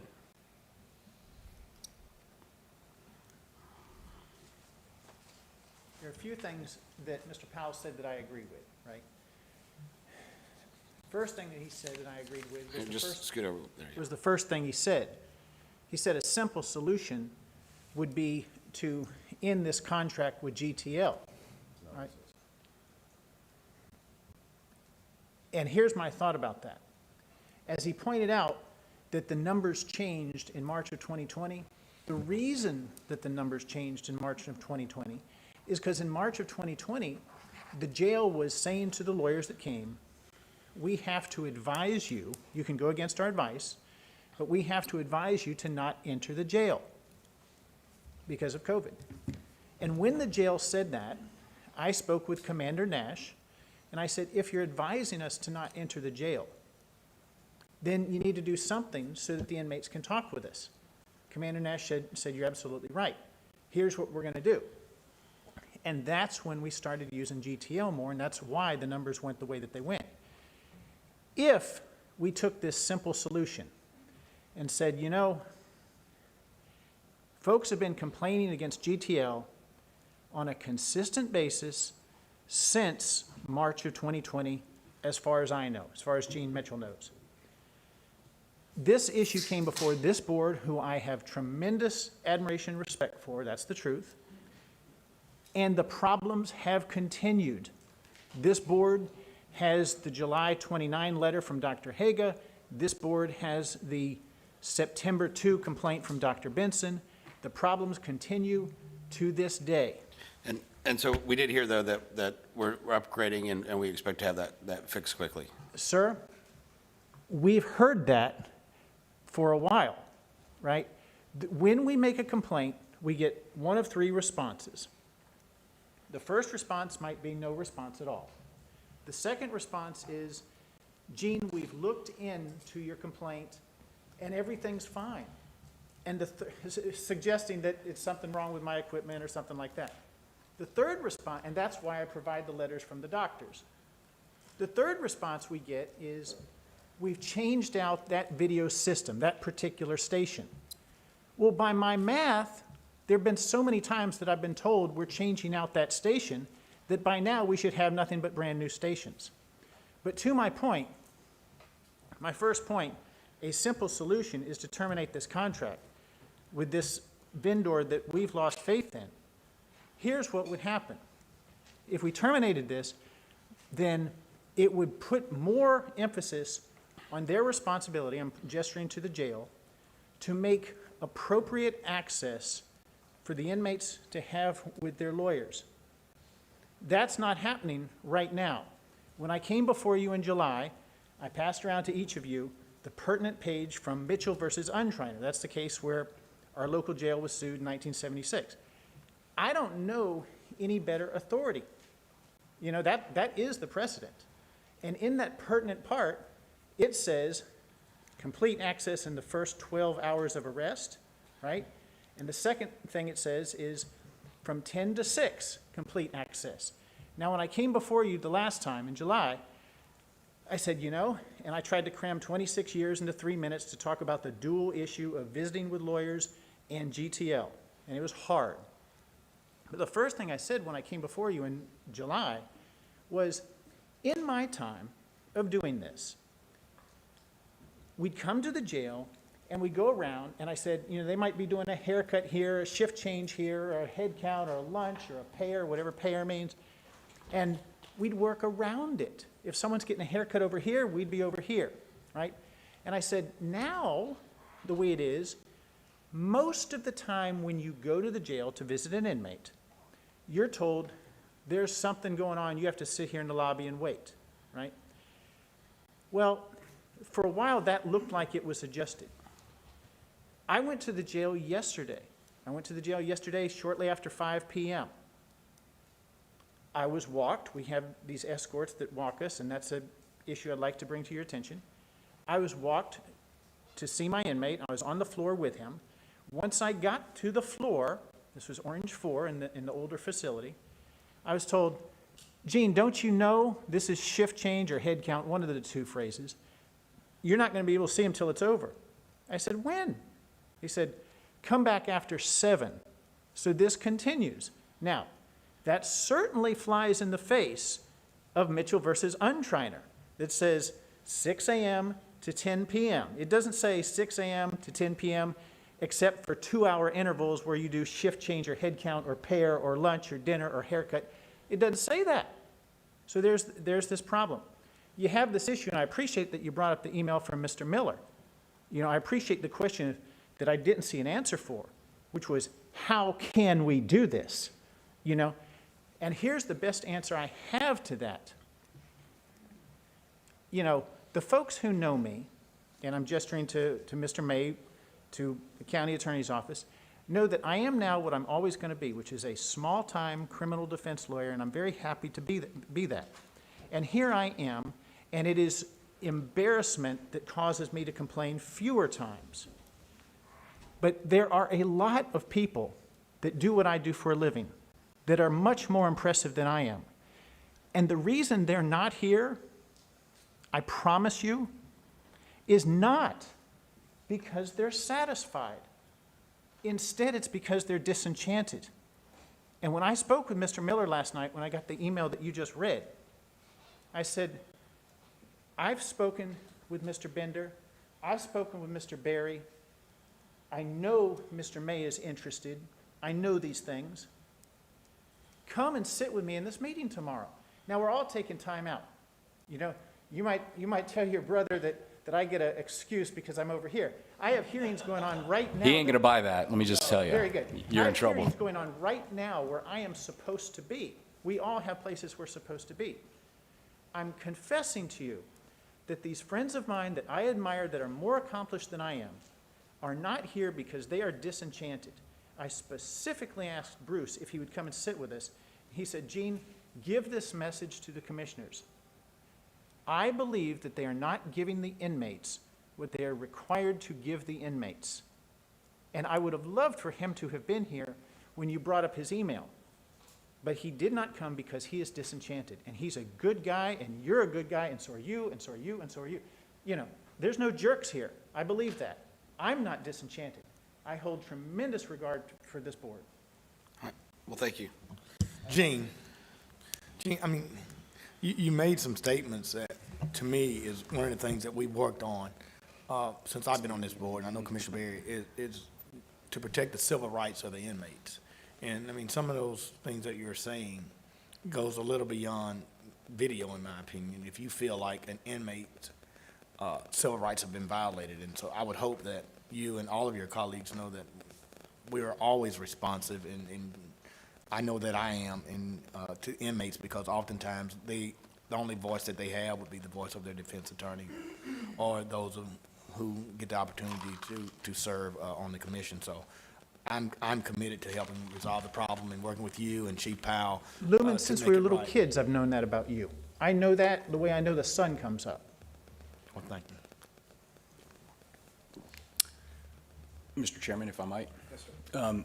Chief, can you please come up, because, we hear one side, but I'd like to hear your side. I know you're the guy who actually has to make all this stuff work. Yes, sir. So Thank I know you. that we're not purposely, withholding the ability for these folks to see their Absolutely clients. not. We're not purposely doing it. We want to work together with them, but explain some of these challenges. We've got a pandemic, we've got COVID, we've got staffing issues. I'd like to hear the rest of the story. All the above. You know, we're an open front door. We have our operation that we have to run. Mr. Mitchell has his need to see, and the other attorneys have the need to see their attorney. We may be in the middle of something that we need positive control of the situation. If there's a medical emergency going on, if it's a count, our count has to be right every time. But we've made exceptions. I've instructed our staff, if an attorney shows up and we're in the middle of doing these things, you still make it happen. So much so that when I read that email last night, I've contacted my supervisors. I said, I want statements. Pull the video, walk person to person. Anybody that comes in contact with Mr. Mitchell, I want written statements from them. Because if somebody did this, they're going to be held accountable for it. Because we have told them, do not do this. So if they've deviated from the instructions, we'll hold them accountable. So do you think between what we're going to do with video visitation in the midst of COVID and with, the staffing challenges that we have, even though we've conducted or we've completed our collective bargaining with you guys and provided raises, are you going to be able to accommodate what they're looking to do? Well, I'm surely hopeful, sir. Okay. I mean, my intent the whole time is to make the system work. Okay. It will not be foolproof. There's going to be nuances that occur. Yeah, I appreciate that. Thank you. Yes, sir. Chief, is it fair to say to Mr. Mitchell that you're going to look into the accusation of he's saying that he was denied? Absolutely. I've already get instructed one of my command staffs in the back room right now. I instructed him last night at 10-something when that email came through. And would you verify it and at least report back? Yeah, absolutely. And let us know if that actually happened to Mr. Mitchell or if it did? 100%, sir. Okay. All right, board, thank you. All right, so this will conclude the committee of the whole workshop, and we'll be starting in with our budget workshop here in a minute. Let the video transfer over.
Okay.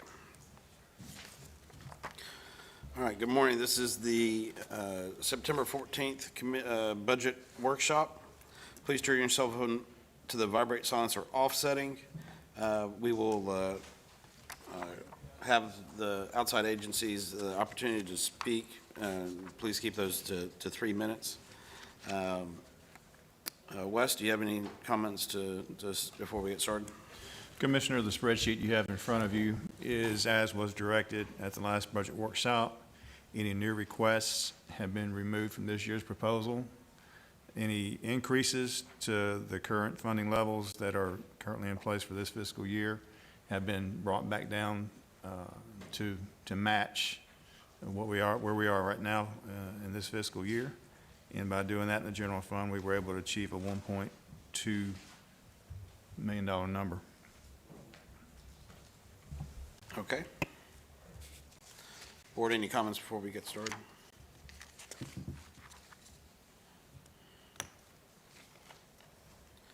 Okay. All right, do we have the list of the outside agencies we can put up?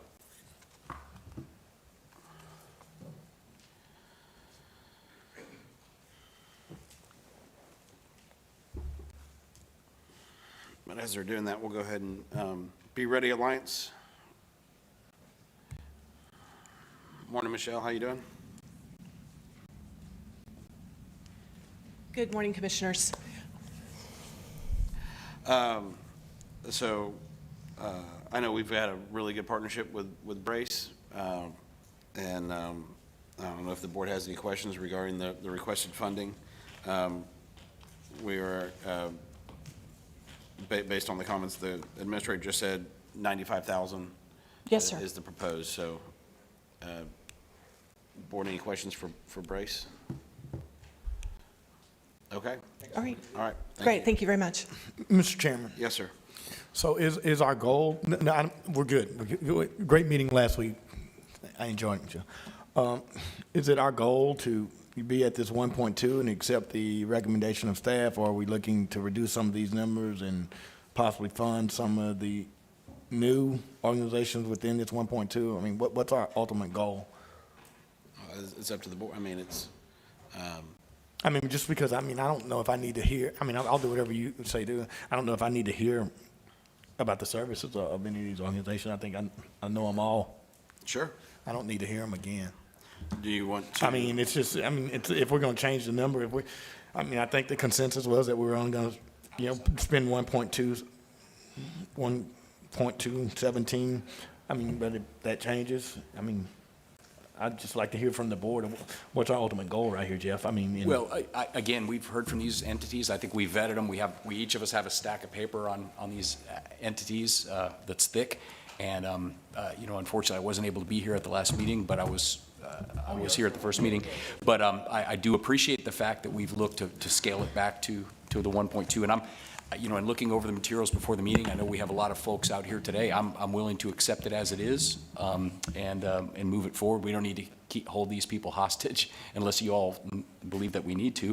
And I want to thank Wes for the difficult job that he did going in and cutting, several $100,000 off this list. It's not easy to do these things. So I don't think we need to go through and do it all again. But whatever you guys want to do. Mr. Chairman. Yes, sir. And, I may not have been clear in what I said last week, but I would have anticipated on the folks that requested less money, that request be accepted. I was So- looking at that too, and I think So- Community Health Northwest is, I mean, that's what they requested, so. Yeah, so their request, I think if we meet that request, meet the United Way request, meet the 211 request, those are lower numbers than last year. It also gives us the opportunity, I guess there was one of these that was funded out of general fund, that was funded out of, partially out of general fund, partially out of CARES last year. On the Health and Hope Clinic, I think as a total, we did 28.5 rather than 14,250. We split it between CARES and general fund. If we reduce those three agencies that actually requested less money, that would free up the 14,250 to be able to do the 28.5 from, with Health and Hope. It would still leave us, a couple thousand dollars in excess. So that's, what is that, 17? So that's 17,250 plus 5 plus $250, so that's 22. So we're still about $8,000 ahead if we were to do that. And short of that, I could accept it as it's recommended from the administrator. Sure. I would like, at least for those then that have made new requests, I mean, I do think it's fair that we give them an Yeah, I opportunity. think we ought to give them opportunity, and I would, I'm certainly going to support my colleagues in staying at the 1.2. I mean, I certainly don't want to give any money any more than what they've accepted. I certainly feel that some people have had an opportunity to do services. We always say that this governmental supplement is not in perpetuity to operate your organization. And so, I believe that at some point, I fund you with public dollars, and you should be get to a stage in your operations where you can fund it independently from philanthropy and other donations. And so I do have a spot in my heart and a thought in my mind of listening to new organizations, and if there are some savings, and to at least give other people the opportunity to serve. I mean, unfortunately, for many of these small grassroots not-for-profits, I mean, they need just a little lift, a little startup capital, economic incentive to move them forward. I don't believe that it's our job to fund these organizations, and many of them in perpetuity. Yes, sir, I would agree with that. And Commissioner Barry, if I might, so we're taking the savings from those three, and we were going to put the 14,250 back on Health and Hope in the far column. I didn't see that was. Yeah, so that'd be 28.5 total. 28.5, yeah, so that's something that. Yeah, Commissioner, that was my only, that's my feedback so far. Yeah, and I support that, because that's what they got last year, and that was what we're trying to do. Were we going to make that change on the spreadsheet there? Okay, all right. Thanks, Commissioner Barry. And Mr. Chairman, this is a conversation, and we'll vote on the final budget at our budget hearing, correct? Yes, sir. All right. So this is This is an a information workshop. fact, it's Yep. a workshop. So I just want to be clear, we're not voting on the budget, this is a workshop. Yep. And I agree with my colleagues, that we should hear from people and let them at least petition and plead their case for funding. So we're going to hear from the new people, just the new people? Okay. So we'll go all right, so, we'll do the new people, and then if any of the other ones want to come up, we'll give them the opportunity. Vinny, you doing REAP?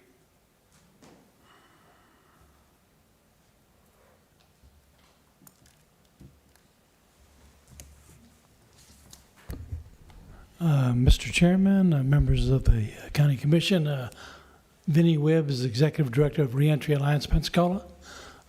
We've been operating in Pensacola now, in Northwest Florida, for the last 8 years. Normally work with about 75 men and women at any given time, and over the last 7 or 8 years, we worked with over 1,000 people going through the reentry. Our proposal this time is to expand some of the services we have offered, specifically with having a day reporting center. We feel like this would be a specific advantage to our citizens and to our community. We're asking for a startup of $200,000. Glad to answer any other questions. I know it's a first-time allocation. Sometimes we believe that you have to, if you're looking for a new kind of a program, you have to build it and people will come. We believe that this could be a real opportunity to save considerable funds for Escambia County. And Vinny, if I remember, was this a one-time ask, or? Yes, it would be. It was a one-time ask to stand up this? We believe that we can establish in the process of the first year of operation that it can be a self-supporting. Okay. What's the total cost of the? No, total budget is a little bit over $330,000. That's a kind of combination of some in-kind contributions and some programmatic fees. What is this program doing, Vinny? It's a day reporting center, which would address individuals that are currently charged with relatively minor misdemeanors who would otherwise normally be sent to the county jail awaiting service. This would be a judge could sit there and direct the individual to come to the day reporting center as opposed to being incarcerated, so they remain in the community, continue their jobs, supporting their families, and pay their own particular fees. And Vinny, I've been very supportive of this, even when we first start talking about day reporting and working within our corrections and our community control and our probation office. And I'm going to continue to be supportive. I mean, if it can't be a part of this outside agency funding, I think certainly conversation with Chief Powell on, working as a partnership, public-privately, with our corrections and reentry, because they do work very successfully across the state and across the country. So I would certainly be supportive of working and navigating through corrections on how we can stand this program up. It's been a long time talked about, but I think that it could be certainly beneficial to keeping less people in our jail. One of the things that REAP has established over the last number of years has been a close relationship with both our corrections department and the probation and parole officers in Northwest Florida. Thanks, Vinny. Appreciate your work. Thank you. Yeah, Commissioner May, again, I think to help stand something up, a one-time thing is just what you just talked about. But if there's a better fund or something like that, then I'd be willing to have that discussion. But, I think as we've all seen in the last year and a half, 2 years, to be able to help with programs like these to those that need is important. Yeah, I would just, maybe before we get to the final hearing, have Vinny sit down with the Chief Powell and the administrator. And I'd like to point out, Mr. Wibbs, I've made a donation in the past to your organization out of my discretionary money, and however this turns out, if there's a shortfall, I believe in what you're doing, and I'd be willing to make another contribution from my discretionary. I know you're looking for a heavier lift here, and it's We tough. certainly have appreciated the support from many of the county commissioners in the Yeah, past year so- particularly, so we understand the constraints. Yeah, so but I wanted to let you know, you. whatever happens, get with me and whatever I can do. Thank you very Because much. I support the work that you're doing. Okay, all right, thank you. Thank you. The Studer Community Institute?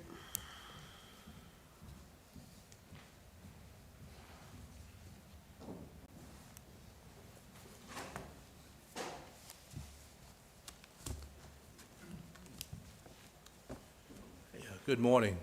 Reggie Dogan, Program Manager for Studer Community Institute. Now, we did get funded in 2019 for our programs. Studer Community Institute was created in 2014 with the mission to improve the quality of life in our community.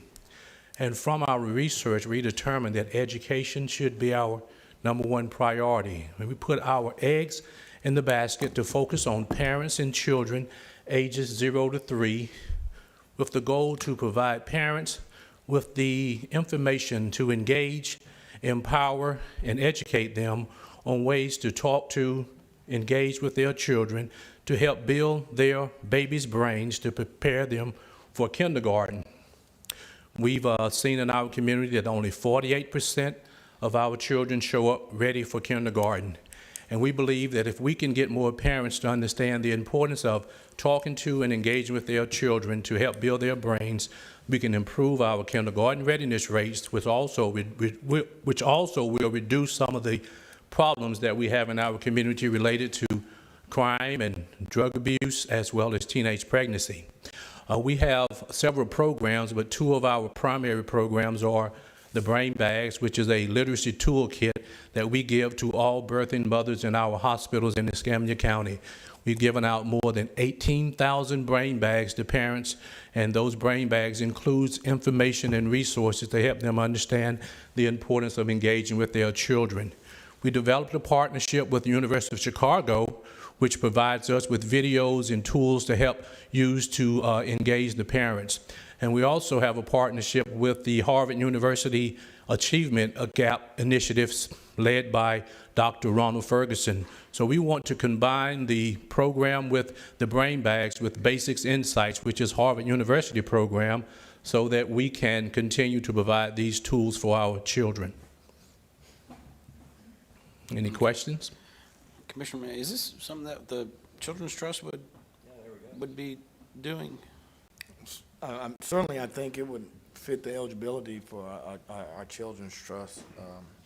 But we have not, we do have a meeting tonight at 5:01 right here in these chambers. So I think once we get an executive director and, I mean, the trim notices have went out, and once we get collections, I think that it's our goal to be, by the first quarter, distributing out funds to the organizations, Mr. Chairman.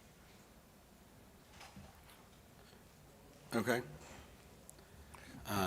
Reggie, thank you. And I've always been a supporter of my discretionary for the work that you do, because of the work that I know you do at Oakwood Terrace and Marina Court and Addis Court and all those places. So I do appreciate all the work that you do, and so I've always been supportive of your efforts, and I'll continue to support anything to do with children. Thank you so much. Yes, sir. Let's see how that meeting goes tonight, because I do think this is something that could be funded out of that, and it seems to fit their mission. Referring to the Children's Trust? Yes, sir. We will be applying for that, but like Jeff Bezos, he has billions. We'll take it from everywhere we can get it. I understand. All right. Thank you so much. Thank you. E-Comfort? Pastor Tisdale, how you doing this morning? Good morning. Well, I didn't realize I had to say anything again today, but we have never asked the county to give us anything, because a lot of times we're working in the trenches, and I always miss the budget time. But the time has really come that we are really overwhelmed with supporting the less fortunate. Since the pandemic, we have we do over 400 families a week, and even on last week, we gave out over 50,000 pounds of food, and we are always running out of food. We partner with the Feeding the Gulf Coast. We get food from another place. What's the name of the place? Farm Share. We are always begging the community to give us food. And we just, basically, I've been doing all the work myself, but I think in this, we trying to get somebody to help me do what we do. So we just need some extra help.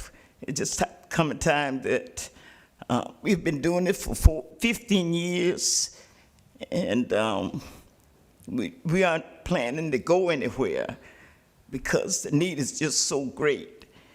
And we're in a district that is the poorest district.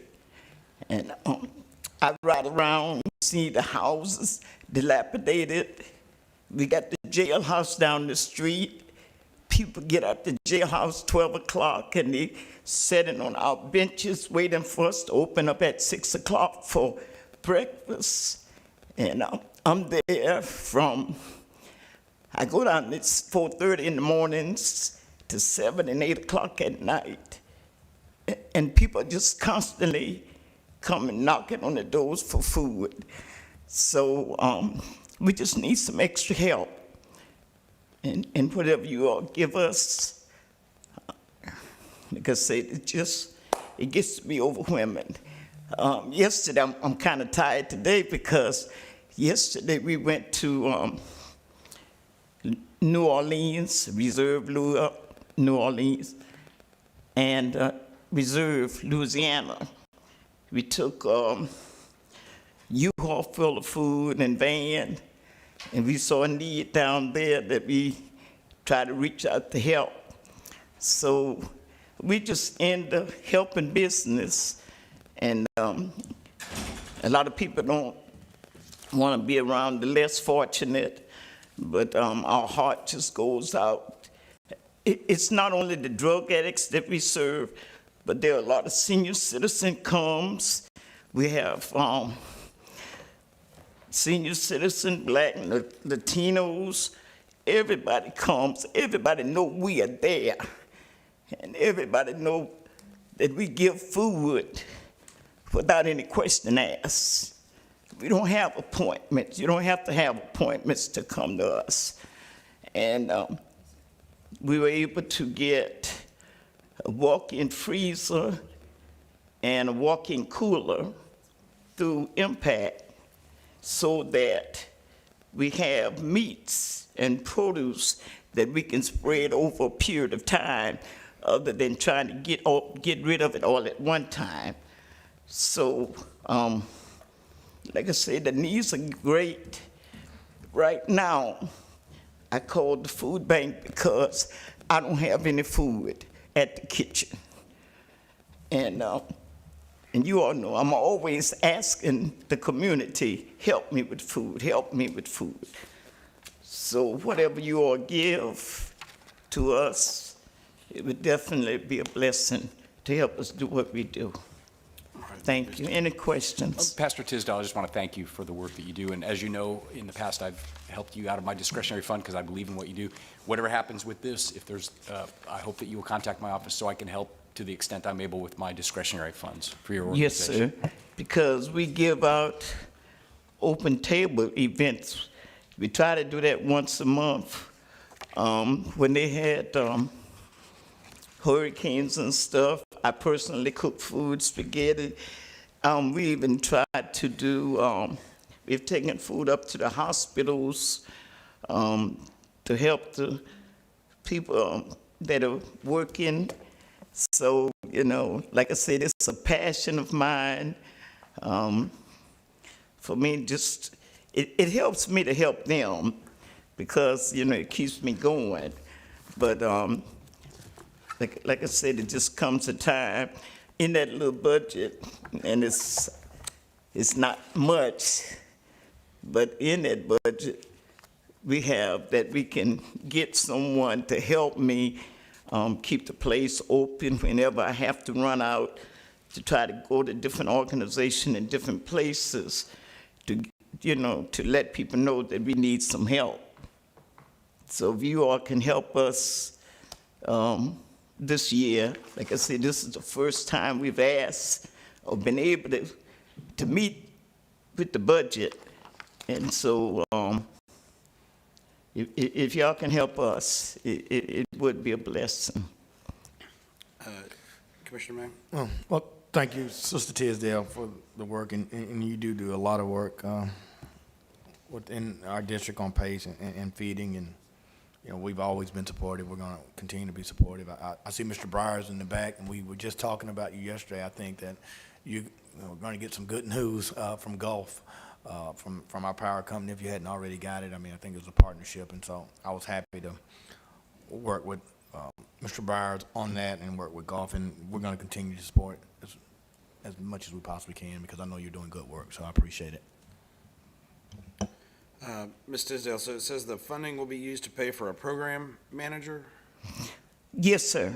We, not all of it, but we're trying to get a program manager to work part-time.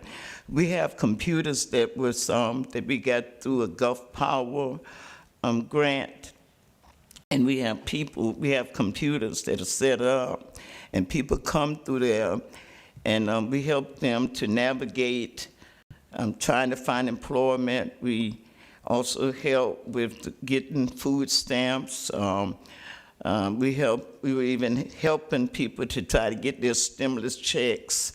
So that resource person, like I said, is just a part-time thing to help us help those people in that area because everyone knows when people come, it's just not just for food they get. They ask questions, and they want us to be able to try to help them in other areas. So I worked, you know, at the Social Security office. I retired from there, and so they always asking questions. They always looking for other help other than just food. And so we just don't want to just continuously just give them food and not see how else we can help them to do other things to better themselves. Okay.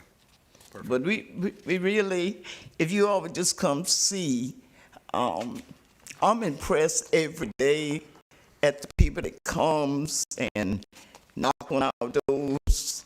And I've had Commissioner have been sending a lady, everybody that sends people, we do boxes individually, you know, to help people. Sure. And we've just been a fixture in the community, and we haven't been advertising because the money we get, we put it back in to help us do what we do. So, but the word of mouth has gotten around that you can go to Epps Eat Comfort and get you some food. You can go to Epps Eat Comfort and get you a meal. Yes, ma'am. I've come by and had the fried chicken before, Well, and yes, I know our church. And see, the meals we cook on Fridays, we use that as a fundraiser to help us pay the bills. So after giving out the food, you know, we got to pay the mortgage, we have to pay the lights, we have to pay the water, we have to pay insurance, and all of it was coming, and still does, basically come out of my pocket. Yeah. And I know Christ Church also, I've done a few of those food drives come up and help hand out. So, you know, I don't know exactly how many food trucks that you got last year. Yes, we get them we've been getting them now at least twice a week. And since the COVID, we didn't close down when the COVID came in. We were an essential agency for the people to come. And, you know, we practice social distance. We have volunteers to put the food in the people's trunk. So it's, like I said, if you all help us, it would definitely be an encouragement to me to continue to do what we are doing, and definitely would be an encouragement to the community that, you know, you all see what we are doing, and maybe they'll continue, you know, to help us do what we do. Yes, ma'am. All right. Thank you so much. Okay, I appreciate you all. Sorry, Commissioner Manager. Sisters of Hope Corporation? Mr. Chairman, these are new requests, but were they all meet the deadline of March when, I mean, were there some of these after the deadline? I mean, I know there were some that were received after the deadline. I believe the two after this were recently added. Okay, but these four up to Sisters of Hope, they all met the deadline of March, like the other entities did? Okay, thank you.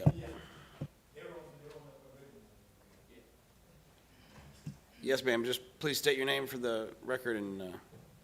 Yes, my name is Gladys Scott. I am the founder of Sisters of Hope. And this is our first time ever asking for money because the resident in Escambia County, the numbers have risen and demands to get their GED. Because they are living on low income, they making $9 to $10 wages, and they don't have no workforce. So, Sisters of Hope, everything that was funded is through. Okay. I'm kind of short. Good morning. First, I want to say thank y'all for giving me the opportunity to speak. I thank Mr. Lumen May for supporting Sisters of Hope. Judge Bagasse, I worked with your son, Nick. I was his supervisor, so I know he'll probably tell you she was a little mean. But, yes, I'm the one. But,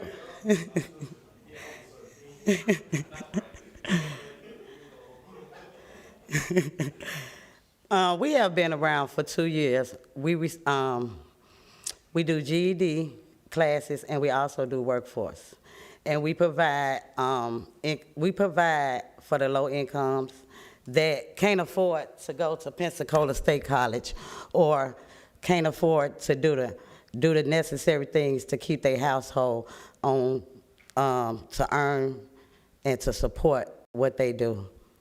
And so I want to do something different because I can tell you about my organization and I can tell you all day, but if you don't come and see what we do, We have been funded by other organizations, which is Pro Health Clinic.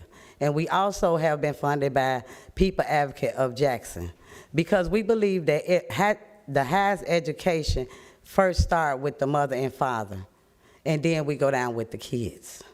And with this, it also is an access to Escambia County to stop the crime rate. We have been working with DJJ, which is the Department of Juvenile Justice. And we all know that our juveniles is our future. They is our next Congress, they's our next commissioners, and they are somebody. And so we work one-on-one with them. Some of them have been kicked out of school. It's not no hope. Residents have given up on them. Some is homeless. They come to us, and we inspire them to reach their highest goal because they are somebody. And so we also work with homeless. We work with residents that's coming out of incarceration. We work with drug addicts. We work with everybody. We do not discriminate. And so I want Miss Matthew to come up today and let her tell you what we all do. Good morning. My name is Clara Matthews, and I'm just here to attest to the work that Sisters of Hope does do. I actually been volunteering with them, and the outreach that she does, it's non-discriminatory. Anybody is welcome to come. My problem is that I know she receives all of her funding from outside sources beyond Escambia County. My question is, because she serves Escambia County, why is she not getting funding through Escambia County? This is where she lives, this is where she works, this is where her heart is. You know, she sees the growth within Escambia County, within its youth, within its adults. So what I'm simply asking is help her to help everyone else so they can help themselves. All right, thank you so much. Is it any questions? No, I appreciate you, and I know the work you've done, and we met on multiple times, and Yes. As we shake this, I mean, obviously, I'll support, you know, your program, whether it's through discretionary personally or helping reach out, but Yes. you did say one thing, and I do appreciate you taking the time to meet with me to explain your workforce and job creation. Everywhere I go in Escambia County, they're closing down half of the restaurants in the construction industry. We can't find the people to work. I see him in the back, our economic development arm, Scott Luth. That's part of the job. It's not just job creation, but getting people, that workforce ready to work. And some of the grassroots things that you are doing, I think should be partnered over with Florida West, and I'm gonna be supportive. He's here now. No matter how this comes out, I mean, you are at a targeted population, quite Yes. frankly, in the minority community where we're not getting the job creation. Now, see Brian Wire that we're funding through the Minority Chamber, and for all of those, I said publicly, for me to support it, Yes. there has to be a job creation, particularly for the underserved. And so I would hope that you would get both of those gentlemen, because they're probably going to be funded today to see how we do that, because there is a segment of our population that need jobs. I mean, we probably don't even need to create any more jobs. We just Right. need to fill the jobs that we have. So I know that you have your thumb on the pulse, so I would recommend that you get with Brian Wire and Scott Lou today for your program. And I think there should be some opportunities there as well. Yes, sir. I have talked to Mr. Brian Browns. And like I said, I thank y'all, and just see what Sisters of Hope do. Not only we be access to Escambia County, that will lower our crime rates. That will give the ones that's working from $9 to $10, they can go up to $15. They can be able to provide for their family. They can be able to stand up with their children and say, okay, let mama help you read this, or let daddy help you read this. Or they can be the ones that when I go to court with the juveniles, what saddened me, because half of them reading on a 5th or 6th grade level because they dropped out of school for bullying. And that's my passion for Sisters of Hope. And I'm asking Escambia County to help support me, but if you don't, we have to keep on going, because our system is getting too overcrowded. They dying with COVID. The justice system is running over because their mother and father can't provide provide what they need because they read on a 3rd grade level. So if you reading on a 3rd grade level, that gonna make you wanna go out and commit crime. You're gonna rob, you're gonna steal, you're gonna do whatever you have to do to support your family. We as residents in Escambia County, we all need to stick together to help this, to lower, because I wanna get out my car. Some neighborhoods, if you walk down Cervantes, District 3 is the one Sisters of Hope is serving. District 2, we is the one that's hurt. Brownville, Cantonment, Fairfield and them, that's all the ones that we serving, trying to get them a better quality life by getting their GED where they can get a fair and honest living. Thank y'all, and God bless y'all. Yes, ma'am. Thank you so much. G Beta, Abby?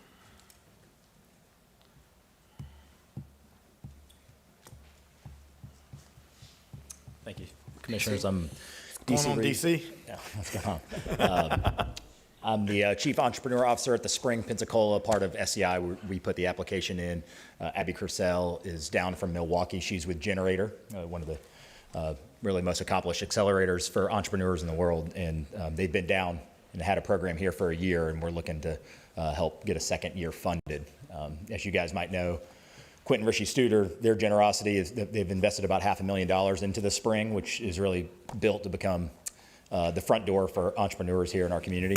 And one of the legs of that stool is G Beta, which again is a nationally rated accelerator program. We've already had 2 cohorts, and Abby will give you some of that information. But so this is a funding request that's directly tied to their program and making sure that that is executed. And Quentin Rishi would still remain, if this request is granted, would still remain the principal sponsor for this. This is, what we hope to be great ROI for the county to help create jobs. We've already had, as she'll tell you, one relocation of a business that was outside our area that is, coming here after going through the program. So we hope that this is not just an ask for funding, also something that the county would see a return on. So, Hey, DC, let Abby come what's up. the percentage of the ask over the overall cost? Overall cost is $250 a year, so 40%. Okay. Of the annual ask, yeah. The annual ask. For just specifically that program. Where's the other 150?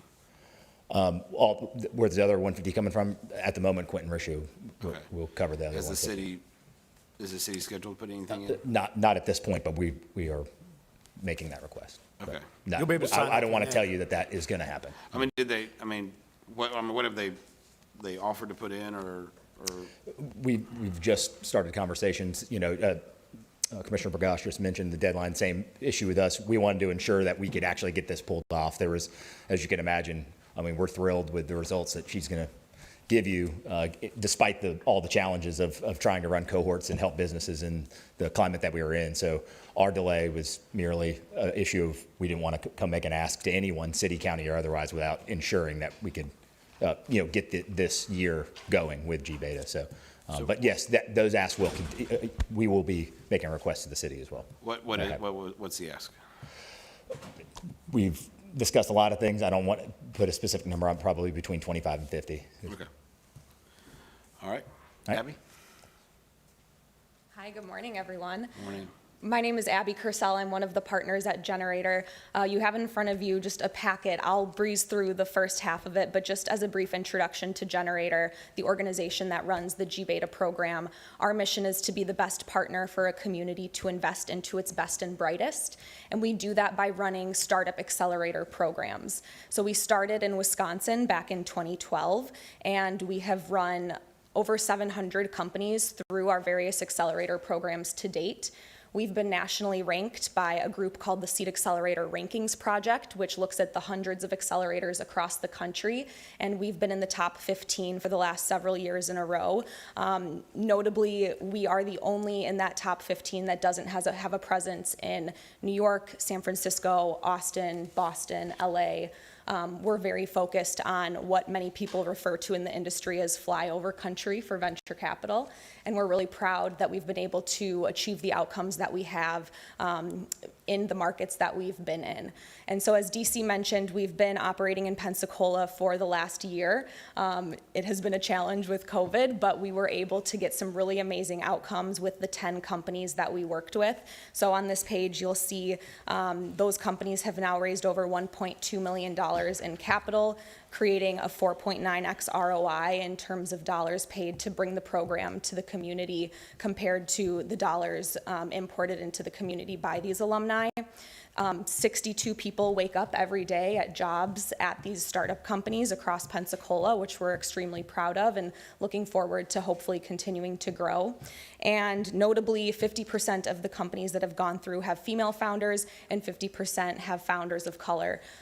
It's really important to us at Generator. We track our diversity, equity, and inclusion statistics quite carefully, and we really want to make sure that the individuals that we're supportive are reflective of the communities that they're in, because otherwise we wouldn't be committing to our mission of helping a community's best and brightest if it doesn't look like the community. We, as DC mentioned, had one company participate in the program from Orlando last cohort, and they will be relocating to Pensacola because they really enjoyed their experience here and saw all of the potential that their organization could have in the community. So looking forward to hopefully creating more of that. I'll let you read through this on your own, but yeah, hoping to take any questions.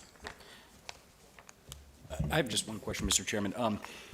Well, I've got a couple questions. So have you linked arms with Scott Luth and our economic development folks? And I'm just wondering, how do you fit into what they're doing? Because it seems like, I mean, obviously you're doing, organic, growing it from here. Mm-hmm. He's, more, but is there a place perhaps where you could interface with him in his organization? Yeah, I was actually here in June. We had our pitch night, which is where we have the companies get up in front of the community and present. Mm-hmm. We met with Scott, and we're still exploring ways that we can sort of work together and be supportive of one another, but the intention is definitely there. And like you said, I think they're focused on slightly different forms of economic development than our specific program is, but we hope to work together to continue that work. And I love the idea of what you're doing. The only thing is there's a lot of folks in the room that put in their application at the right time. Is there some reason why you guys missed the deadline by such a... Yeah, as DC mentioned, we didn't wrap this program up until June, and so we wanted to make sure that our outcomes were good enough that we could come to you and say, hey, we think we're really onto something here in Pensacola before making the ask of additional funding. And I guess the other question would be, Mr. Chairman, would this be appropriate from the general fund? It sounds to me if this is economic development, this would be something that would qualify for maybe a different funding source, perhaps, the same funding source that we utilize for Florida West. So was there some reason why, or is this just a placeholder for discussion? No, so I've been up to the budget office to determine that. There sometimes where we have moved them into an LOST fund or something like that. I mean, I want to be supportive, but, general fund dollars, I can't be supportive. Obviously, a lot of people took haircuts here, and obviously I'm a stickler for, making the deadlines. Otherwise, it looks like you're cutting in line. As great a program as you have. So if there's a way that this can be funded from a different pot of money, the same pot for our economic development, I'd be a lot more amenable to that next year, when the deadline, is met. Thank you, Mr. Chairman. Sure. I guess my question is, and I agree, it could be LOST, economic development. I like the program. We like the program. I think part of it is that if it's not continued, then I think you lose a lot of that. But is this 1 year, or is this something that we're looking at moving forward for? Yeah, how the funding model going forward. Right. I would say philosophically, I can speak for Quint, Rishi, SEI the same way Commissioner May just mentioned it, which is, the idea is we think that we all stand to gain as a community to have a program like this, and including the county, that there is an ROI on that. But that being said, this is not an ask that's expected to be in perpetuity, and it's also directly tied to their presence. As I said, this is not money going into the Springs budget, of which then we in my opinion, this ask is for some reason, not that I expect it, but if for some reason we were to get granted these dollars and this program didn't continue, then we would these dollars are going to be directly allocated to making sure that G-Beta is here with us and Generator is here with us. So, but no, this would not be something that we would envision to be an ask in perpetuity, right? I'm trying to, it's not my backup necessarily. What's the 100,000 go towards? Yeah, so we have 75% of that going toward operating costs. So running the program, a lot of what we do, I should have mentioned, outside of just working with the 10 companies per cohort, we also host a lot of public programming that's free and open. So events, we host a series of lunch and learns, bringing in outside speakers, ordering lunch, and then we have 25% going, sorry, I should have mentioned the pitch night that we hold at the end to kind of celebrate all of the companies coming together. So lots of just kind of operational expenses and events, and then the 25% going toward covering staffing. Okay. All right. Jeff, you and Stephen sit on that PEDC board, and so I don't know if an LOST spend this year is appropriate, or what you guys think? Because I think again, Well, keep it moving would be the best. And I thing. think that's absolutely a place to plug them in. I mean, we do have our generator, our accelerator down at the old Gulf Power Building, the CoLab, and I see what you guys are bringing is very, very similar, if not duplicative. So, I don't know if you guys can intertwine and maybe leverage off of each other. I mean, maybe there's space over there. When you talk about 80,000 of this 100,000 going for programming, I mean, break that down. How much for salaries? How much for, what's the breakdown on that? Yeah, so I mean, a lot of the salary, again, will be covered by some of the other private sources. But we typically hire folks, we hire an individual to be based in the community full-time, running this program, as well as some part-time associates. So we're looking at probably around, all-inclusive, maybe 60 or 70, up to 80 there. And then the rest, so what I didn't cover in the presentation is a lot of our sort of overhead and back-end operations as well. We have a staff of nearly 100 across the country at this point, and the reason that we've been able to be so successful in getting our companies funded is because we have a little army of individuals all across the country making connections with different investors and such. Well, I'd like to hear a lot more, but I would really like to have you go and meet with Scott Luth and plug in at CoLab. I mean, he's got a staff over there. We've got a building over there. Again, a lot of what you guys are talking about doing is very duplicative to what they're doing already. And, obviously, for this budget cycle, we missed the deadline. But I'm supportive of this kind of work, and however we can plug it in. But I certainly not general fund dollars. It has to be, like the chairman said, maybe local option sales tax, and a lesser degree reduced by any amount the city would, be putting in, obviously. But I like the program. Thank I just you. wish that you guys would have met the deadline. I do too now. Because that's very important. I mean, Yes, everyone else agreed. kills themselves to meet that deadline. I can And definitely appreciate anything we that. do would just, the optics would not be good. Yeah, no, I completely appreciate that, and I really appreciate some of the suggestions of other places to look. We would love to have more discussions about that because, in some of the later pages, you'll see what this looks like at scale, and it would be such a shame to have to cut it short. And in Madison, where we've run this program the longest, you can look at the tallest building in the city and point to it and say that's 80% occupied by startups that were 2 or 3 people when we started working with them. So, yeah, we're really excited about the progress that we've made so far. We really want to keep going. I can completely appreciate your sentiment, and we'll be sure to do that next year. But any suggestions that you have in the meantime for those other pockets, we'd really appreciate it. Thank you. All right, thank you. HOTS for our friends?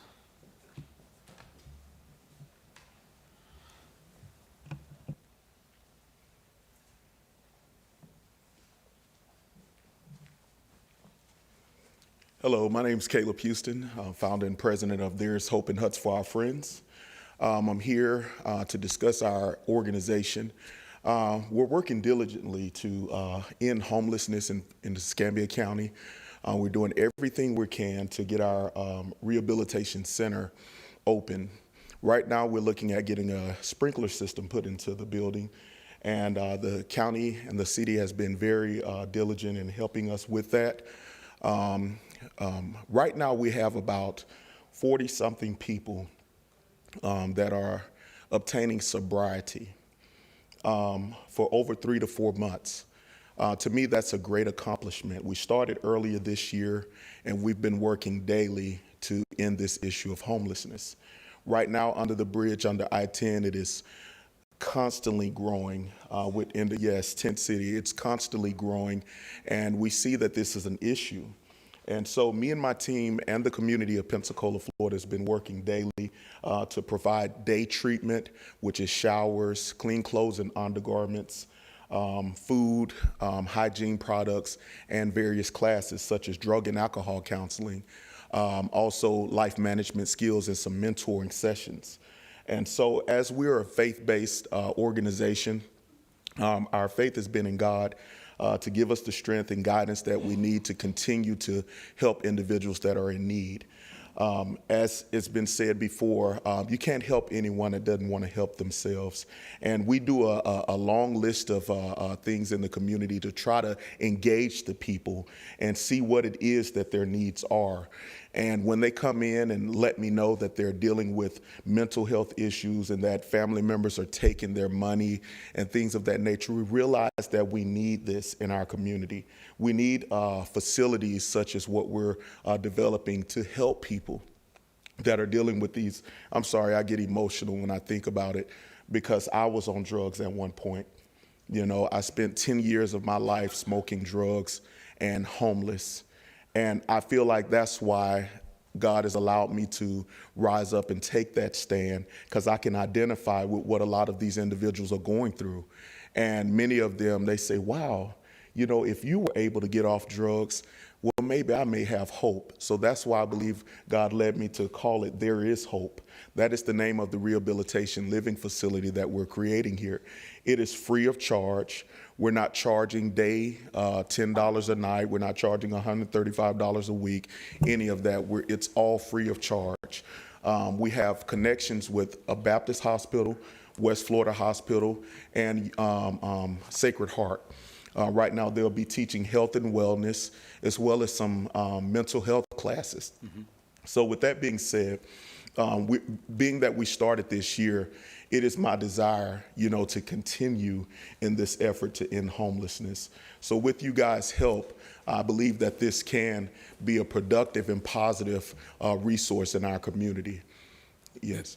I'd like to ask him a question. Caleb, obviously, I've seen some stuff on social media. I know there was some media that you got. Congratulations on getting the program up and running. You know, I'm in full support. And no matter what happens, obviously, we're talking about general fund dollars. I don't know that we can use.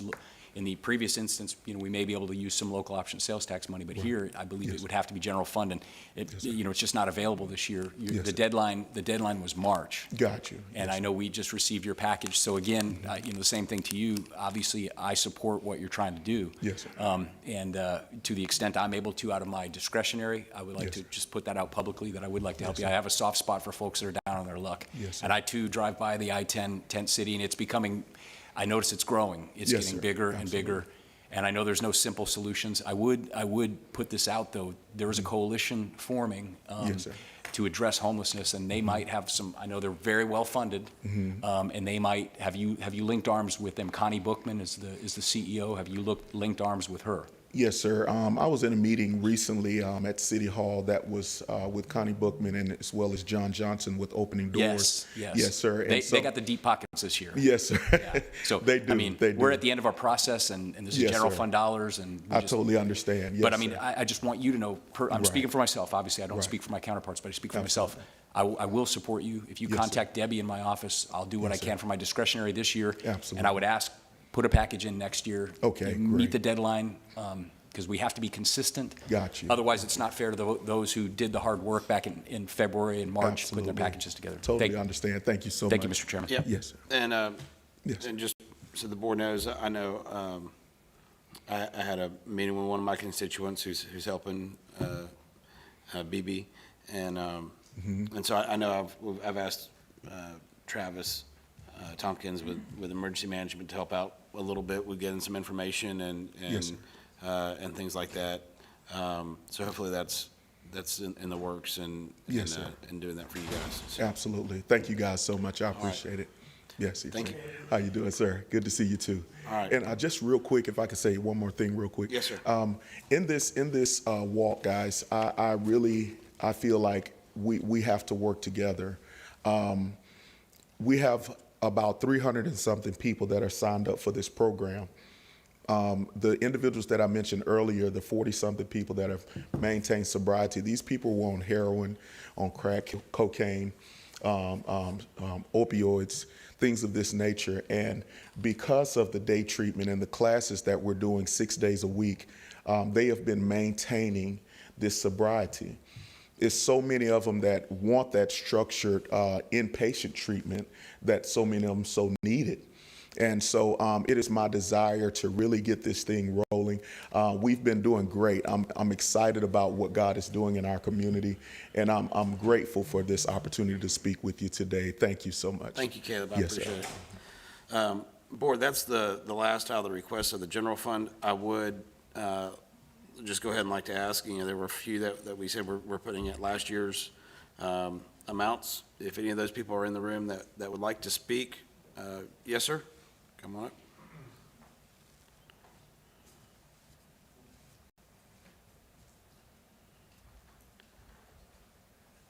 Hello, everyone. I'm Tom Hilton. I'm the CFO for United Way. So I just wanted to clarify a couple of points. We're requested funding for the United Way program as well as 211 Northwest Florida. And the reason we submitted for a 5% reduction this year is when we read through the application and the eligibility criteria, we interpreted it to mean that we had to reduce by 5%.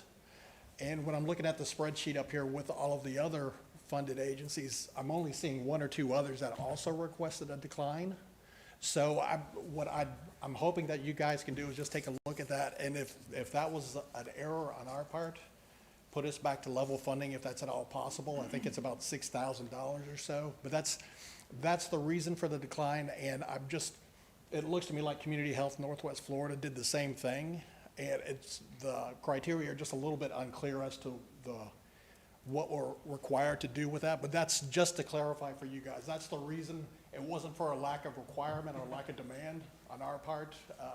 The need's still there. It's getting, it's bigger because of COVID and because of Hurricane Sally still. So that's just for your consideration. And we appreciate all the support you guys give us already. Yes, sir. Thanks for clarifying that. Thank you. Thanks. And Mr. Chairman, and I think I said, gradually, that we probably should look at a 5 to 10% reduction. I mean, at some point, we're going to have to reduce something. I mean, when we're balancing a budget with reserves and COVID money, I mean, we're a very good step to get that. And so I would say, I've never been a proponent that we should be funding outside agencies in perpetuity. I think that government should give people a lift and a start, and so I'm very supportive of, I think the consensus is to keep this, no more than the 1.2, but to give someone, particularly small startups who could really, start up, the Sisters of Hope could start up with 5,000, 10,000. If there was an opportunity that we did reduce people that have been existing for 5 years, I mean 5% that have been existing for years, to give some startup people some seed money to get started. I'd be very supportive of that, Wes, if that came back. And, this money is performance-based, other than the money that's statutorily required. And so, I know we've gone through a lot of transitions and we can't get there, but we certainly got to look at the projected outcomes and measure those outcomes and see if they're in line with our mission statement. And did they, just to put a number in a line and say you should be funded is not good stewardship to me. Did you perform? Did you meet expectations? Did you exceed expectations? If you did that, maybe I ought to increase your funding. If you didn't do that, maybe I ought to reduce your funding. But we certainly have to take those evaluations. And so, before we come back to the budget, Wes, if we're going to give any type of suggestions from me, I certainly would like to stay at the 1.2 number, but maybe some of the small organizations that have not gotten any funding could at least get a little seed money that stays within the budget. Yes, sir, Commissioner, and, you know, I don't know if we want to have a bigger discussion on, you know, what we see as our partner, as our true partner agencies, you know, like a Brace, almost like the HRC, United Way, Council on Aging, Center for Independent Living. If those are, and I'm just throwing names out. I'm not Right. saying one way or the other. Well, if it's statutorily. I mean, Brace, I think, is one in what they do in emergencies for us. I mean, they staff a,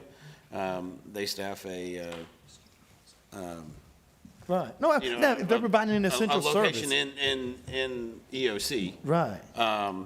And so, you know, where do the rest of them fall? I mean, and it may be difficult to make it through this budget, but hopefully by next budget, I mean, we prioritize. I mean, is there a duplication of these services? What are the essential services? In my opinion, community health is an essential service.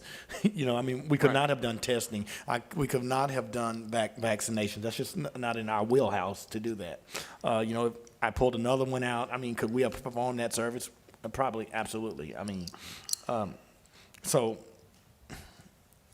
I just think that we got to prioritize it. I mean, obviously, I mean, we just kind of, anyone can petition their government for funds, but if there's not an ROI, you know, and I'll just only pick on community health because they're still in the room, but if I can give them 4 and they draw down, you know, a couple million and they can provide these services, well, that's an essential service to me. Yes, Because sir. we don't have a public hospital. I mean, and quite frankly, you know, that's one of the biggest costs that we're going to incur. I mean, we're going to really have to look in the future of what COVID has done to Medicare, Medicaid.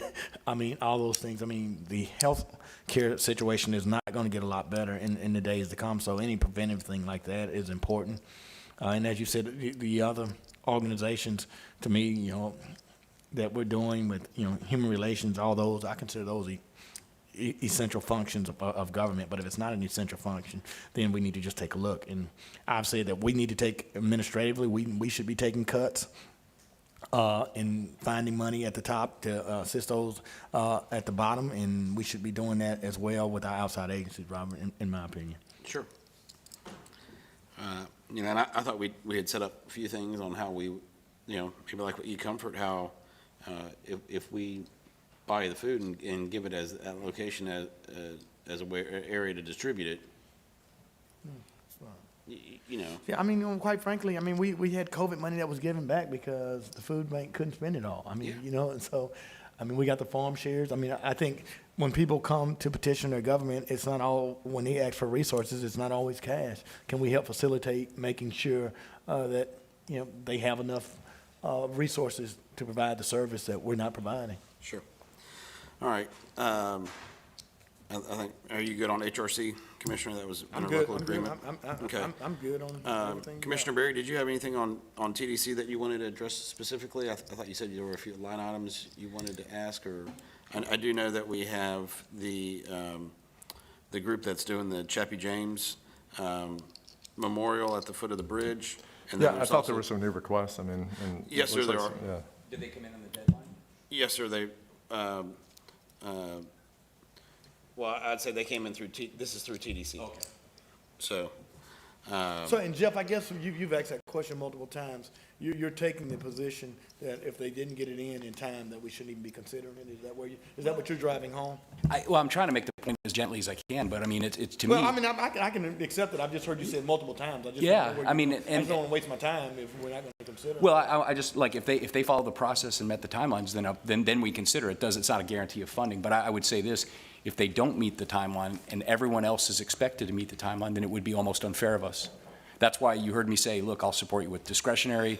Next year I'll look at it, but, you know, to come in August and put a package in when everyone else was struggling in January, February to put it together on time, I think wouldn't be fair. And so, yeah.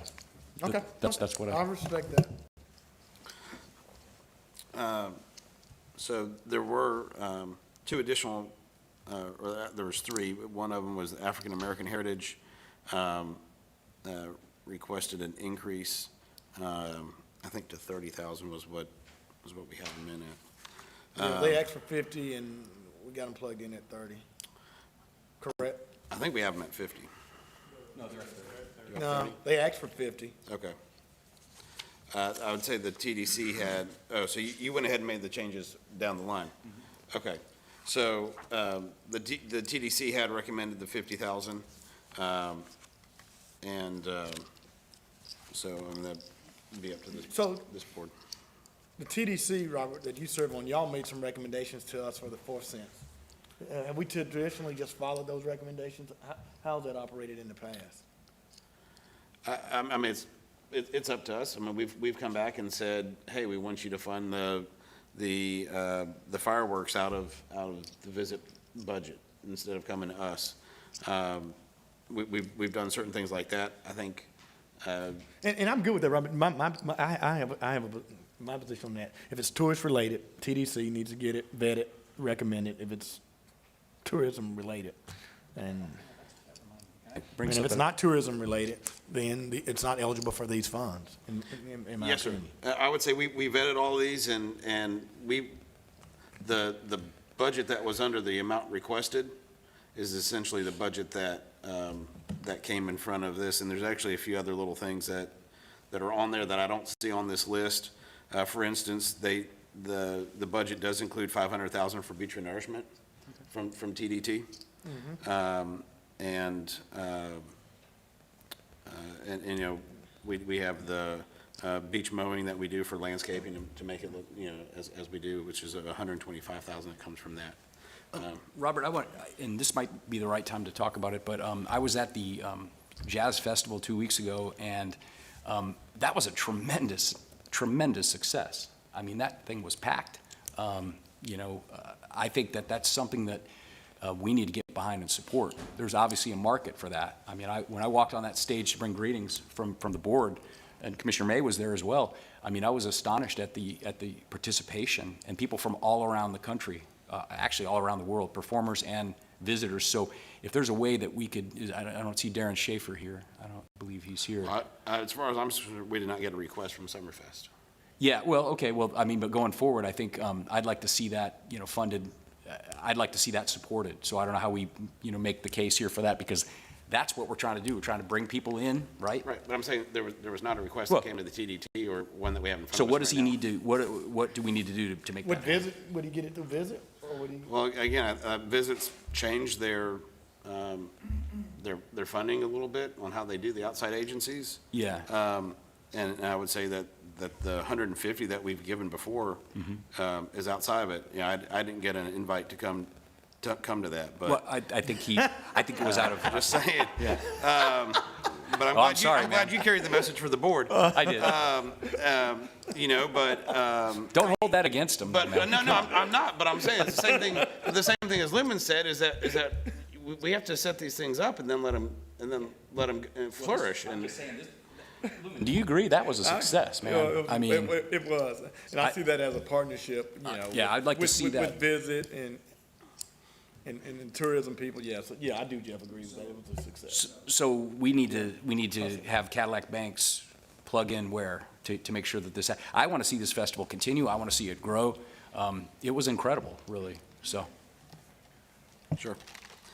And Jeff, let me respond to something that you said earlier. Unfortunately, you know, we always, you know, get pegged with whatever is negative. I mean, that's the way it goes. But if we're going to cut people off, you know, and say, hey, you didn't put in before the deadline, it just really shouldn't be a part of the agenda. If someone walks into a public forum and decides to come petition, that's fine. It shouldn't be a part, because what it is, I mean, you get people in anticipation of hope that's really not going to exist. If the rule is the rule, no matter who it is. If we're going to adhere to it and don't mislead people. Don't say, you know, you can't put it in to next year if that's the deadline. If we're going to say people can put it on up to an agenda, that process has to be clear. Yeah, I'm with you on it. Because it's misleading to people.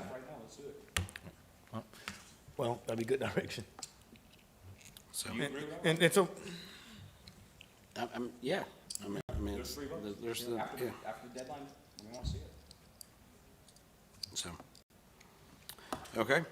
And Robert, the only reason I asked you about the TDC, I mean, we've traditionally, since, I've never sat on a TDC, but TDC has been, really involved in what is their legislative responsibility or power? I mean, they vet this stuff, right, on tourism dollars. They do. And they make a recommendation to this board. They But do. they vote, once we give them the money in that unified budget, I mean, we don't regulate their budget at that So, point. so do we? unified budget is different than the TDC. Okay. So it's a, I won't say a subset, but I mean, it's. Yeah, well, I It's get it. It's Visit, different. it's ACE, and it's Pensacola Sports. So similar to us, they come to the TDC, and they brought their MOU between the three agencies, and instead of us having to fund each one of them separately, they've said, hey, we've agreed that we'll take this amount of money and split it in these percentages, and then this board doesn't have to come in and say, hey, Pensacola Sports, give us a presentation, and we're gonna give you this dollars. That core mission of that is set.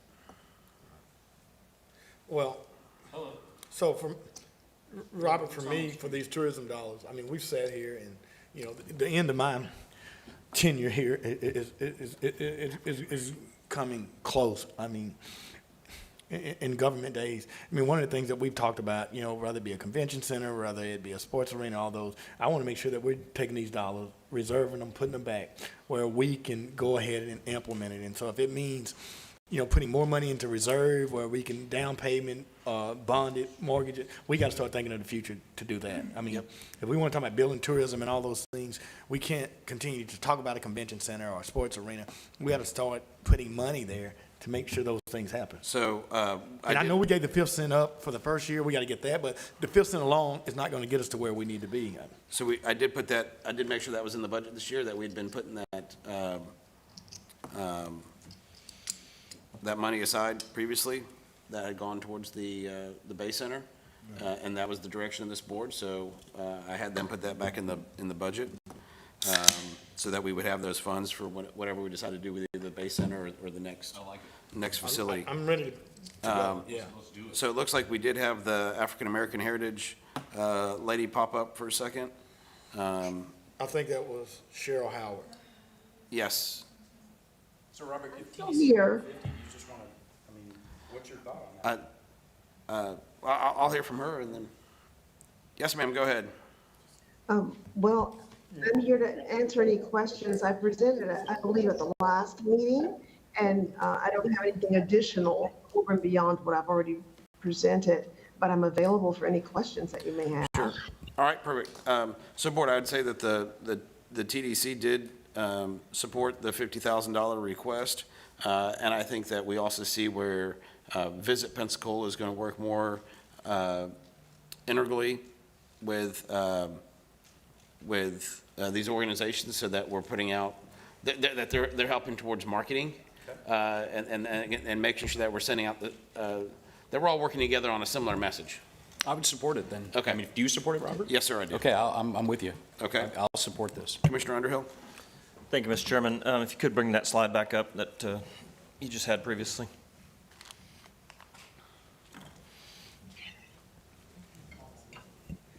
So the wisdom of the unified budget was and remains to be a way for the 4th cent requests of the 4th cent development tax to not come before this political board, but to be divvied up to applicants in an iterative process that's exactly the same for everybody, and that is based on kind of the percentage priorities set forth by this board. The smart play into the future should be, and to continue to move everything that you see here from row 43 to 49 over into that unified budget.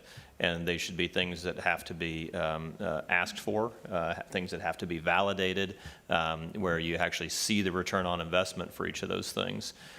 Your cemeteries, Heritage, African American Heritage Society, these things should all fall under ACE. They're things that are really used. Our art and our culture and our entertainment are all intertwined in that these are the things that are designed. This is really telling the story of who we are.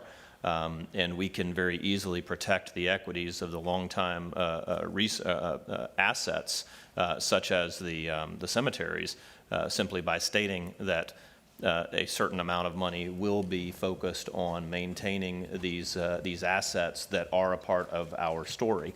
And then that would also, the museums, I would like to see the Naval Aviation Museum moved into that category. Now, we're doing the $100,000 a year for 10 years was the original request, and I supported that because that is the single largest tourism draw in my district. It made sense. But following up on some things that Commissioner May said, when you get on this list, you shouldn't stay on this list. We should be using these resources to get you started or to get you over a hump, but they should never become the primary funding source because ultimately all of these things are funded, the people vote with their feet. Okay? We've taken a bit of a pause, unfortunately, in the last couple of years of moving things into that unified budget, and I know that there's probably not support to do it, but the right thing to be doing, I believe, is to continue to move all of these other fourth cent tourism development tax requests into the unified budget process and cause them to have to do the same application process and the same after-event metrics that everybody else has to do. And I believe that we can continue to be good stewards of the money by requiring that process and also ensuring that that money is actually going to things that are making a difference in our community. Sure. Thank you. Thank you. All right. So the other one, we do have representatives from these last two. The Naval Aviation Museum did request an additional $100,000. After discussion with the board, we put that towards marketing, specifically as the museum rolls out a plan to get base access and to get visitors on to the base to look at the museum. Marketing. Visit not market the base? They do, but specific plans. And so again, they'd be working with Visit. They've already had a couple meetings, but this is something that we're allocating a portion of that to go strictly to marketing and some of the programs that the Navy Aviation Museum would have control over those. With that leadership, I mean, my question, we spend millions to Visit for marketing. So, to me, that the marketing plan should all be a part of one plan as we're marketing all of Pensacola.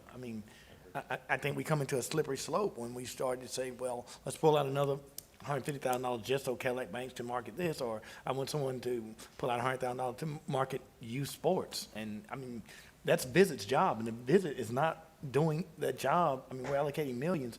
To me, that's a deeper conversation with Visit. Right. If they're not doing the job that's marketing one of our greatest jewels, which is NES. It's like Pensacola Beach to me.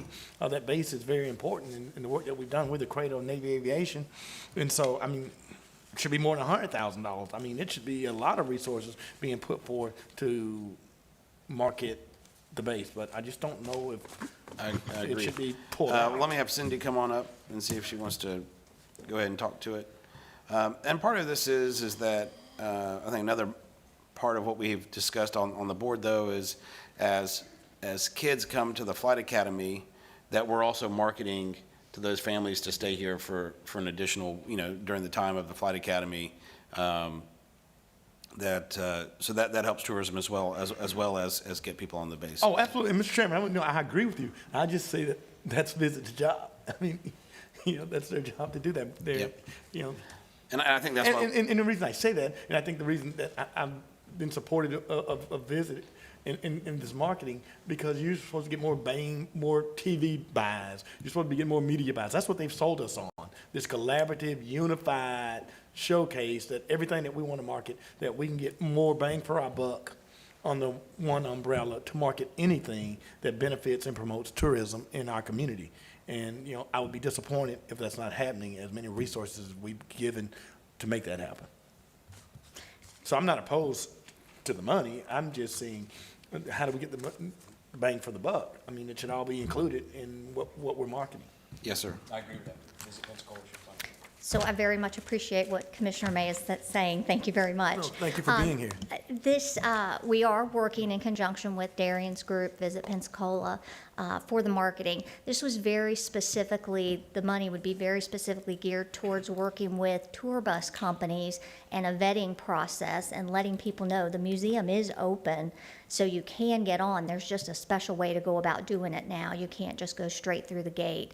So this was about educating the public and putting our narrative out there that the museum is open for visitors. And again, I will say we are working closely with Visit Pensacola.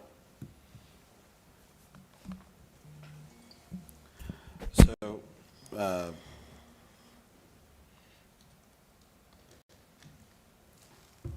as I said, the TDC was supportive of this, but Commissioner Underhill, go ahead. Thank you. I agree with Commissioner May. It's a good thing to do, very much along the same lines of a lot of the kind of specialized marketing that we have to do to tell people that our beaches were open. And that money came out of the Visit Pensacola budget. This $100,000, I believe if it's a good ask, then it will be going through the Visit Pensacola vetting process. Right. Then it will be funded through monies that are already given to Visit Pensacola. But I would not want to put my thumb on the scale and say fund this for the exact same reason that Commissioner May just said, and he brought up Cadillac Banks. Cadillac Banks shouldn't be able to have a different system by which he gets his project funded, no matter how great it is. Nor should the Naval Aviation Museum, nor should the Chappie James Museum. Those things should be going to the Visit Pensacola for vetting and potentially funding through those processes that are already set in place. Thank you, Mr. Chairman. Thank you. Okay.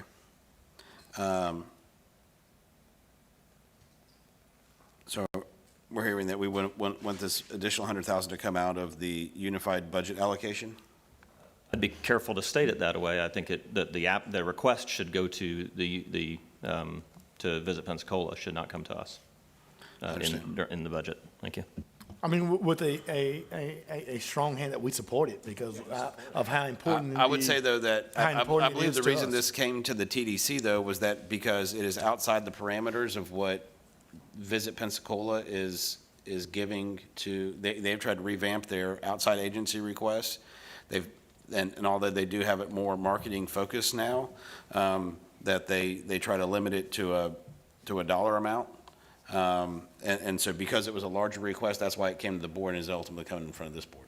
Well, I think she's saying that it's only a one-time ask because of the changes that they've made at the base. And I think that, our direction could simply be that this is important. I mean, our Navy bases are very important to us and to marketing that. And so I would think that Visit would be very open to that. I mean, I don't think that they're asking, and she can correct me, that they're not asking for funding in perpetuity. It's just a one-time ask. Correct, and actually, we're working on the enclave, so we're working for a way to get, the public back on with unvetted access. So that's the ultimate goal. This is more a stopgap.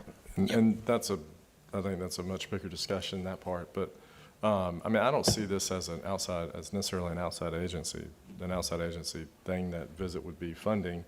They should be doing this as part of their mission. They should be, in my opinion, they should be executing this strategy to support our Navy base.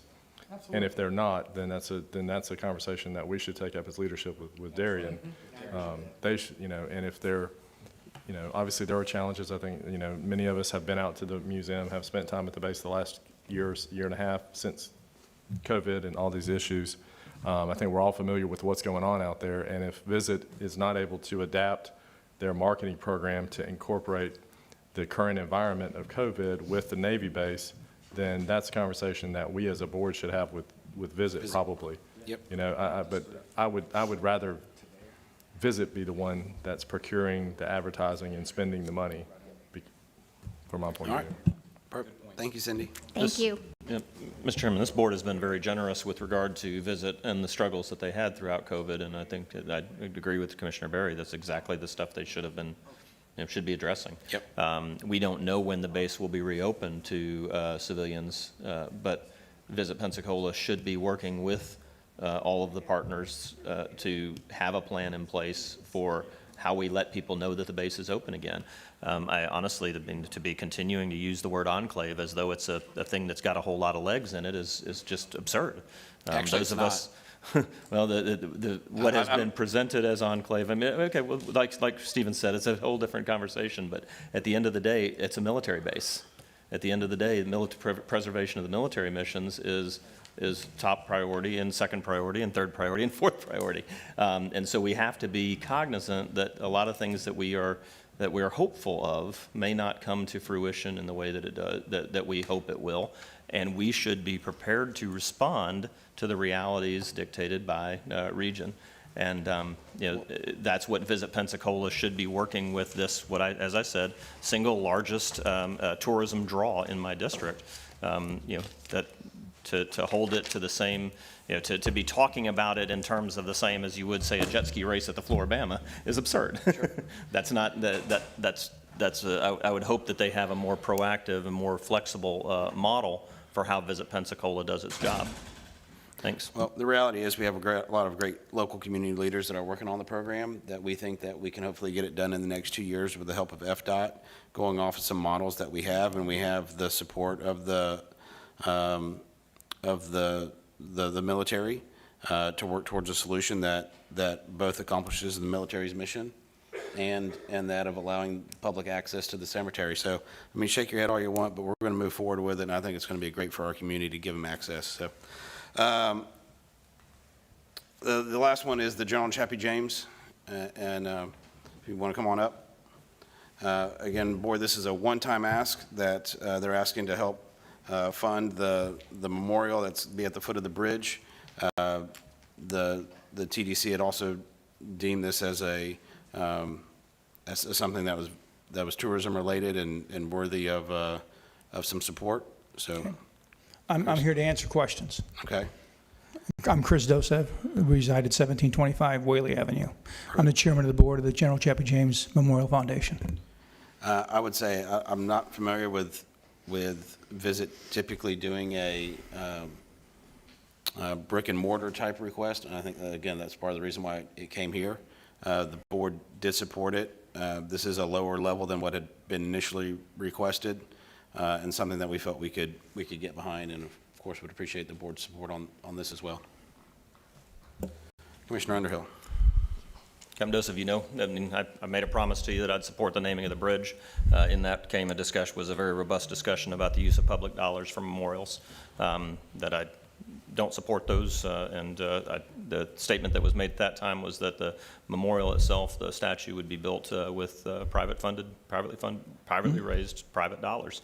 I think that we should still stay true to that. Taxpayer dollars should not be going into building the actual monument itself, and that was a good division of labor between the private and public sectors, and it was a robust, solid discussion that you and I had. So for that reason, I won't be supporting any taxpayer dollars to build a statue and to build the memorial, as much as as I said last time that you were standing at that podium, send me a request for a personal check and I'll be happy to write that, not out of my discretionary fund, but out of me and Wendy's checkbook. Thanks. Okay, thank you. So board, this again, I've the TDC support it, and I'd appreciate your support in the TDT funds and going towards. And Chris, thanks for being here, and thanks for your leadership on this. Everyone knows General Chappie James was a great man, great Pensacolian, great record. Everything we're doing to honor him, naming the bridge, fantastic. The only thing I would say is, I'd like to know how much private money has been raised, because I know that there's been a large ask of the city, and now I've heard the price is escalating to $900 or $1 million.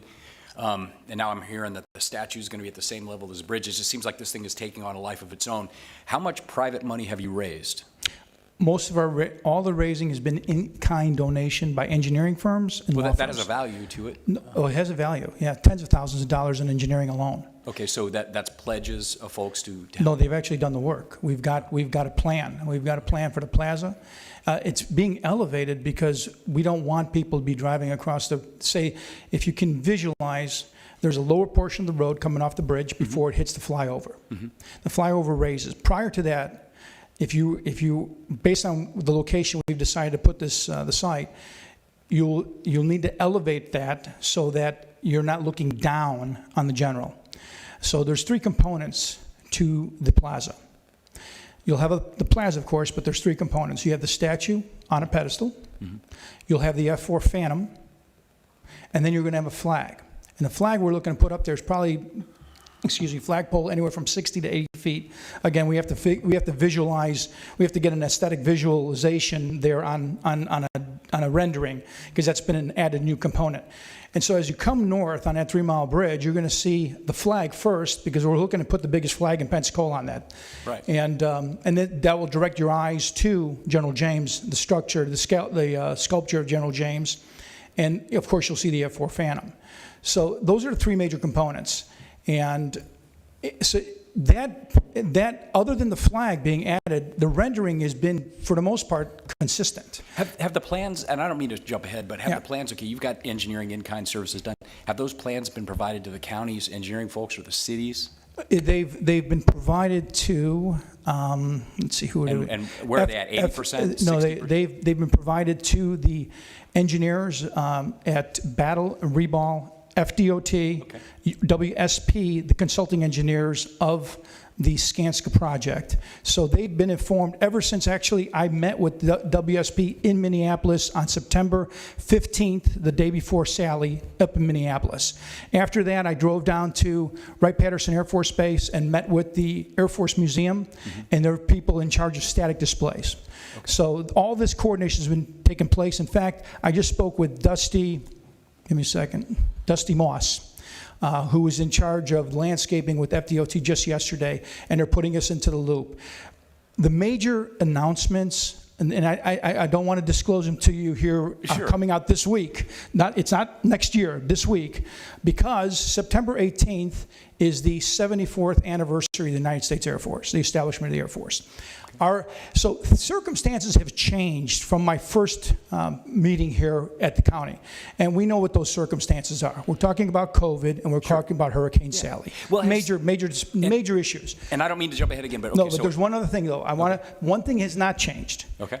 And that's what has not changed is September 18th, 2022. That's our target date. That's the 75th anniversary of the United States Air Force. Oh, no, I love it. I love the, like I say, And with regards to Cadillac Banks, Cadillac, what's his last Banks, name? yeah. Banks, yes, Cadillac Banks. We're going to be reaching out to him to see whether or not we would be able to put on a 3-day or at least a 2-day concert in connection with the commemoration and dedication of that plaza on September 18th of next year. well, he typically does it during Labor Day. That's right. I understand. But I want to know, because I have to drill down to specifics here. Sure. Because I want to be supportive. Obviously, we know what the man did, and everyone loves him. He's Pensacola's, son. Has FDOT bought off on the plan? Oh, yeah. Okay, so they've because it's really landscaping. In the big scheme of things, we've gone through all the structural issues with regards to easements and rights of way, so we know exactly where we cannot build it. Okay. And we've actually visited the site with the engineers. And so, yeah, we've coordinated this, and Commissioner Bender is aware of the fact that we've been out there. So what is the total cost going to be of this? Well, there's 2 components, right? There's that component that is the hardscape, right? The hardscape being the 3 items I talked to you about. And the other component is what we're hoping to have fit into the landscaping plan, because there is a budget number for the landscaping plan. Sure. So the question then is the grass going to be over here, or is the grass going to be over here? Are we going to put trees here, or are we going to put trees there? So that part of it is we're looking to dovetail our plan with their landscaping plan, because they don't have a landscaping plan, a formal one, set. Will there be parking so that folks could stop and take pictures? And that's exactly why we've selected the site we've selected, because it's the site just north of the building. No, the building. Is it the Visit Pensacola building? It's southeast of the roundabout, Yeah. so it'll be. So you'll have Going access. to our pier. You'll have access. And I'm sorry to ask 20 questions, but No this problem. is I'm here to answer. Well, so if hypothetically, if this board was to come up with the money, obviously it looks like the TDT voted in support of this. Right. So obviously we show deference. You heard what we just did with the African American Heritage Society. But if you had the $100,000 grant, the $250 from the city, Right. Are you saying the balance of that, everything engineering and everything else is going to be raised privately?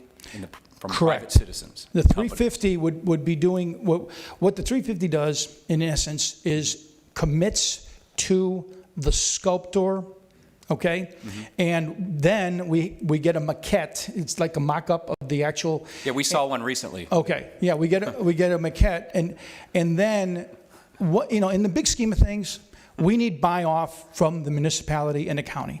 And because with that, it's an easier sell to the other corporations in the community that we intend to solicit funds from. But I guess the question is, because for my vote, I mean, I'm going to ask these specific questions. So next year at this time, you know, the fundraising is happening and, we're short. Are you going to come back and want more money? Or is this a one-off? Not with any intention to doing that, no. We do not have that intention.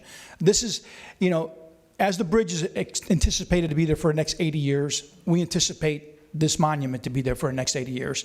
And the only thing that our fundraising efforts would be for twofold. Okay. One, for maintenance of that park or that portion of the hardscape. And two, whatever above and beyond that would then go directly to the Flight Academy to encourage children within this community in the aviation, to enter into the aviation industry. That's it over and above the cost of the statue? Correct. Okay, all right. Well, I appreciate you answering the questions. Sure, not a Thank you. problem. Anything else? Okay, so are we good leaving it in where it is then? I mean, I don't have any questions for Mr. Docev. Thank you, Chris. But you know, and you say TDC voted for it. That's fine. I think the public part of this, and I understand, you know, what Mr. Docev said originally about the, you know, about everything being privately funded and things change. I get that. But I still think that the public money should be the subsequent money to come in and kind of complete the project. You know, we've certainly, you know, we've taken action with agencies before, agencies and partners, as well as, you know, as well as other counties or you know, our municipal partner being the city, where, you know, we want to see other money coming from them. I don't have an issue with, you know, with segregating it out in the budget as far as a line item, but so. All right, one thing that we've done historically for the town of Century, you know, we have a $50,000 a year annual allocation for them. It's budgeted in our budget as a line item, but to actually trigger those funds, there has to be something going on, and then I have to proactively bring something back to you and say, this is what we're looking at doing. This is what I would like to use those economic development funds on. I don't have an issue, you know, putting the funds in the budget as a line item, but I would like to have some kind of triggering thing that comes back to us that says, okay, now this is when we would, this is when we would be comfortable now cutting the purchase order, when we can see, you know, other parties involved in the financial project, you know, not just sweat equity or volunteer funds. I mean, this is you know, if the proposed is now $800,000 or $900,000, so maybe it ends up costing $1 million, you know, just to be safe. It's a big project, and raising money is tough. You know, I think that they certainly have the capacity to do that. You know, one of the things we've talked about with the Naval Aviation Museum, you know, from years ago, that money was, you know, it's 2 decades ago, but I mean, that money was raised. I mean, there is a large contingent of people that will support these types of projects. And it's just the ability to tap into that. So again, I don't have an issue setting the money in the budget specifically for this, but I'd like there to be some triggering thing that comes back to us before we cut a PO for somebody. Steve, I could get behind that. And what would that look like? Are you talking about like maybe they hit a threshold of fundraising like 60%, 70%? Some number in that ballpark, Jeff. And you know, I think that's reasonable. Today's a workshop. We'll set the budget Tuesday night, but something in that ballpark sounds reasonable to me. What do you think, Robert? I mean, I think that's reasonable. No, and I support that, and I think they would as well. I think specifically this request was to allow the sculpture, and Chris, what's the time frame on how long does it take to make this sculpture? 10 months. 10 months. So that was I mean, we're pretty much at that mark now, and I think that was the reason for this specific request, was to allow that to continue. I don't disagree. Yeah, Steve, I don't disagree though. I mean, I think if. Things are hard, I mean. Right. So, I mean, it sounds like there would be a commitment for this money, plus what you have from the city. The city's doesn't probably come with the same stipulation, but it seems like the board is looking for a little not just sweat equity, but also monetary commitment from those organizations and things like that. So I mean, is there a percentage or? I'm not saying this would happen with this project. Historically, there have been a couple of projects over, just say my 20 years of adulthood, here, that public money goes in and gets encumbered and gets spent, and then the backside of it doesn't happen. And then, at some point in time in the future, either us or the city or whoever is tasked with, well, you've got several $100,000 in committed funds that are spent. Now, do you just abandon it, or do you put more money in to finish the project? That's not where, that's not where I want to end up in this. Sure. Yeah, sure, Chris, come on. It wasn't really a question, but. So that number, that 900,000 as an example, that is a broad number to take into account potential landscaping that the counties or the state's already set aside for the project. The actual hardscape is between the plaza and say the aircraft and such. I mean, that number is probably somewhere around 500,000. But keep this in mind, that our intent on September 18th is send a letter to the Secretary of the Air Force, because the Secretary of the Air Force has the discretion to say, these folks are going to get an F-4 Phantom, and we're going to take care of getting it to them, and we're going to make sure it's prepared. Now, if they were to say, we'll get you an F-4, but we want you to transport it and say prepare it, we've already got the figures on that. Preparing an aircraft is anywhere from 40 to 50,000, transport somewhere in the vicinity of 30,000. So we know what those hard costs are. But engineering, as an example, I mean, this is a significant amount of engineering. I mean, we've got to put an airplane, a 25,000-pound aircraft on a stick about 30 feet into the air, okay? And so that engineering has been provided us by JD Structures, Joe Durrill. The civil engineering component of that, because water is a concern there, and drainage and all that. And of course, the base and compaction is being provided us by Jason Reball from Reball Battle Engineering on 9th Avenue. So, and then we have other people consulting us with, and again, the disclosure will come this weekend with regards to who we've selected as a sculptor. It's a bit of a surprise, but it's a big deal. I can tell you that. It's a really big deal. And so we're working with the Air Force, we're working with the engineers, we're working FDOT, and we've been doing this now for well over a year and a half, because the plan has a critical date, and that date is September 18th, 2022. I think it's a reasonable plan, and it can be done. Our concern as a board is to accomplish the mission, and the mission is to get this monument done in a timely manner. Let me give you a little perspective. If you've ever been to D.C., there's now a beautiful commemoration, a memorial for World War II. It took them over 60 years to dream that up, fund it, and provide it to the people of this country.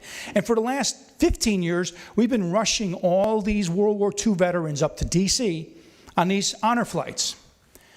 The sad reality is this: it shouldn't have taken 62 years. It shouldn't. Maybe 6 years, but not 62 years.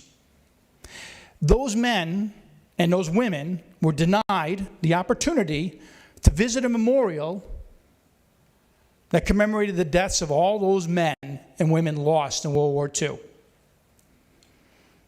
That's not how our government should work, but that's how it worked. We in Pensacola have a different opportunity. We can get something done in a year, easily in a year. 10 months is the furthest lead time for this project, and it has to do with the sculpture. Because you can imagine, we're building a sculpture nearly 10 feet tall.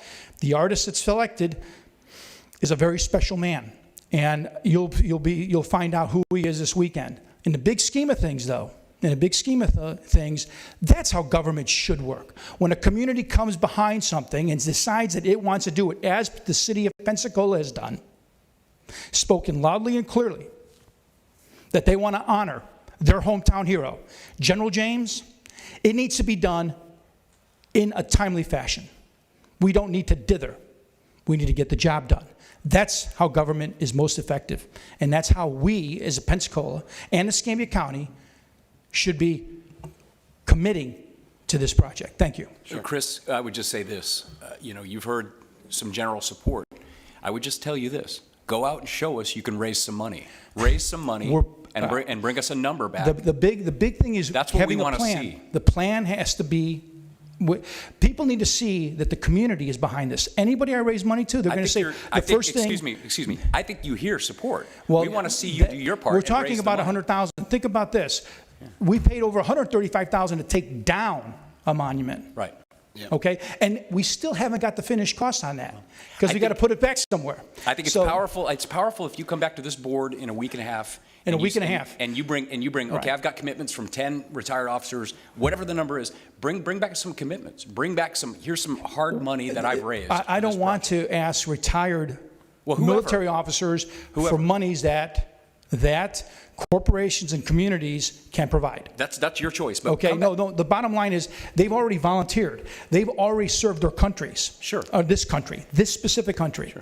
And to go back to that well seems a little disingenuous. Who's your target market? Whoever it is. I think the target market would be those individual companies and corporations that benefit from the veterans community. As an example, Navy Federal.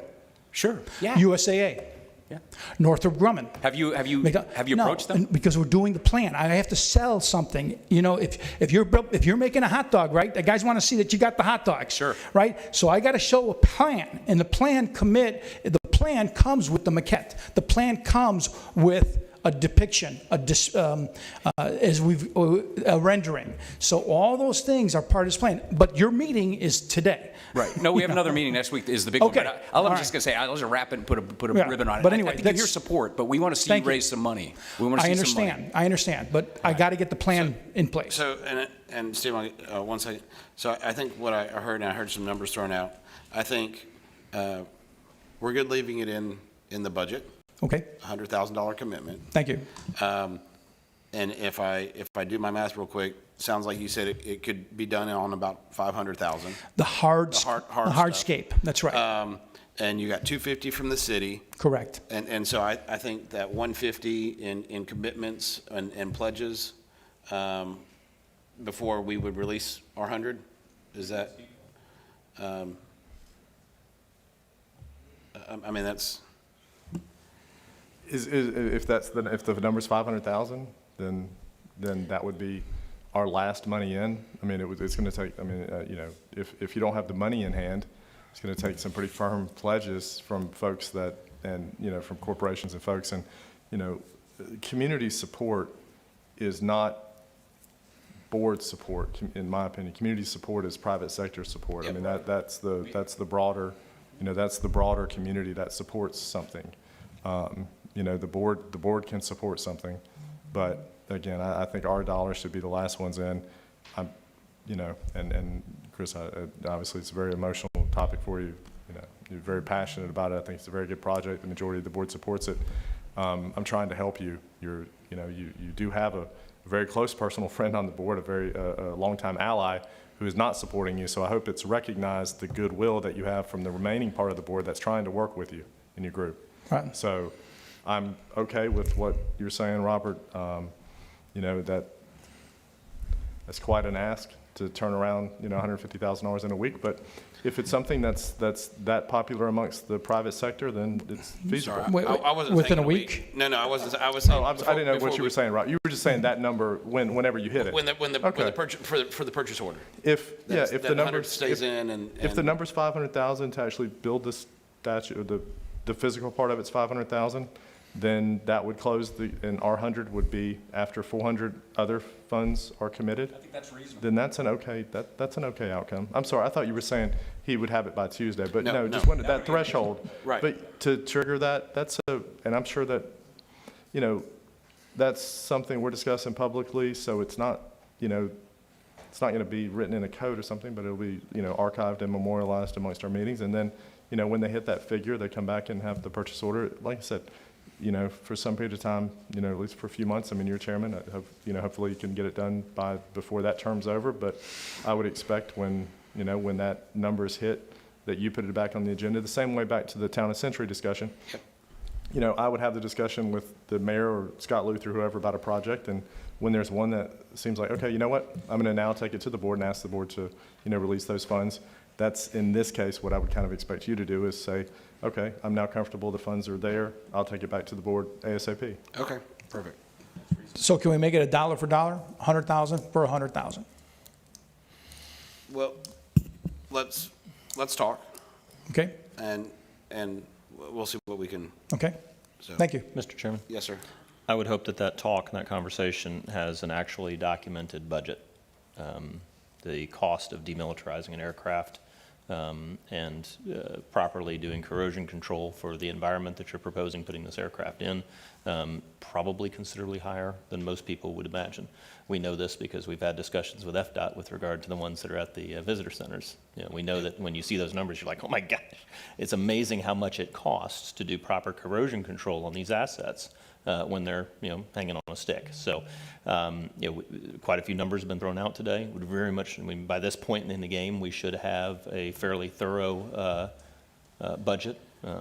You know, obviously, you know, no budget survives first contact with the adversary, but we should have a very well documented and supported budget for how much, you know, what the end cost is. Because if we, you know, operate from the assumption it's $500,000 and it turns out to be $1 million, then we violated the principle that Commissioner Berry very so eloquently, you know, posted here, you know, which is that public support is not defined by the five of us. Public support is defined, quite frankly, by the $5 and $10 checks that come from people, you know, who have worn the uniform for a minute. You know, that's actually where I would have gone first by now. You know, and I know that a number of people, myself included, have said, hey, as soon as that postcard shows up that says, hey, here's where you put the money, you know, you can be fairly certain that, while certainly not an Air Force guy, I mean, a long history with naval aviation, and very happy to support that. So, yeah, I think that the demonstration of public support is in the private donations, and those should have come by now. And if we'd be having a very different conversation right now if when this thing began, the fundraising, the private sector fundraising began, and the advocate could stand there at the podium and say, we've raised, you know, X number of dollars, you know, given by, you know, X number of thousand, you know, individual donors. You know, certainly the Deltas and whomever else that write the big checks, you know, and take the tax breaks on it. That's one thing. But public support is defined by the $5 and $10 checks, as we know from our own campaigns. You know, and those, if we had a list of you know, 1,000 donors of $5 and $10 checks, names, not powerful names, but just your average Joes, that would be a very powerful message of public support, and the kind of thing that if you stand at that podium with that in your hand, you're much more likely, I think, to walk away from here with support. I think that Commissioner Berry's proposal that we follow the Century model, I think is an excellent way to maintain our oversight duties while supporting an entrepreneurial project. So, thank you very much. All right, thank you. A couple other things real quick. We have PEDC, Gulf Coast Minority Chamber of Commerce, Escambia County School Readiness Coalition, Century Chamber of Commerce. No changes, right? Well, I don't know why the Century is at 0. Junior Achievement had, as we've, you know, heard, they've been trying to get off of having our funding, and so it was their hope to do it last year, and COVID didn't help them, but it looks like they were able to do it this year. So I don't know what the 30,000 is at the bottom there. Just in there, okay.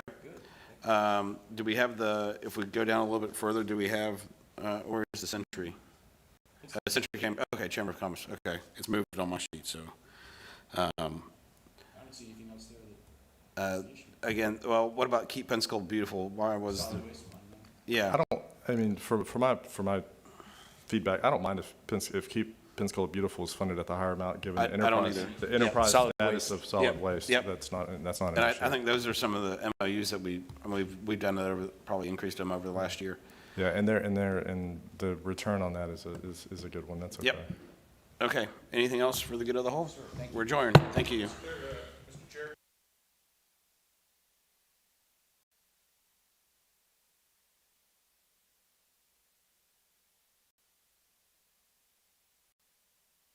Yeah, I'm sorry. I didn't see anybody else raise their hand, so my apologies. You're pretty swift with the sword, sir. Yeah. The Chappie James Flight Academy, we took a haircut like everyone else. I think we're up in the general partners. Yes. Yeah. Our request was for 18, and I think we're, after the September 7th meeting, we're back down to 13.3 from the previous year. Some of the big things that are happening with the Flight Academy is the Community Development Agency. We just got paperwork signed by the lawyers and the builders. We're actually moving into or actually having built a new facility. And so we're asking not to take such a big haircut from the 18 to the 13.3 for this next year coming up. By the way, I'm sorry, my name is Mike Griffin, along with Tim Hooks, the other bumblebee in the background. Sure. I think we've already said we won't make any decisions today, but I think you generally have support from the board, so we'll see what else we can do. Okay, sir. Thank right. you. Appreciate it. All right, Carolyn, do you have anything? A little bit shorter here. Good afternoon. I'm sorry that it's after 12 already for all of you. I'm Carolyn Gray with the Center for Independent Living, for anybody who's watching or if you don't recall, and thank you for calling me up, Commissioner Bender. I just wanted to share that on behalf of myself and all of the other nonprofit organizations, including ours, the Center for Independent Living, that we are all working very hard to make sure that our community, as well as each of you are working very hard to make sure that our communities are supported and are able to move forward. I was just asking because I wanted to check on whether the LOST fund was coming up at some other point in time, since that's where I know ours was falling into. And that we were asked to all be here today in order to make sure that we were here for your questions. I'm presuming then there must not be any other questions, and I just want to again give my support for the work that all of us do in the community and that we continue to do for people with disabilities. We did move that to LOST, so I don't know why it's still in general. I mean, we talked about it last, didn't we do that last year? We are there on the list, but I thought that that was also But you're under today. general fund, but Oh, it was moved back, what was it not eligible? the clerk's call.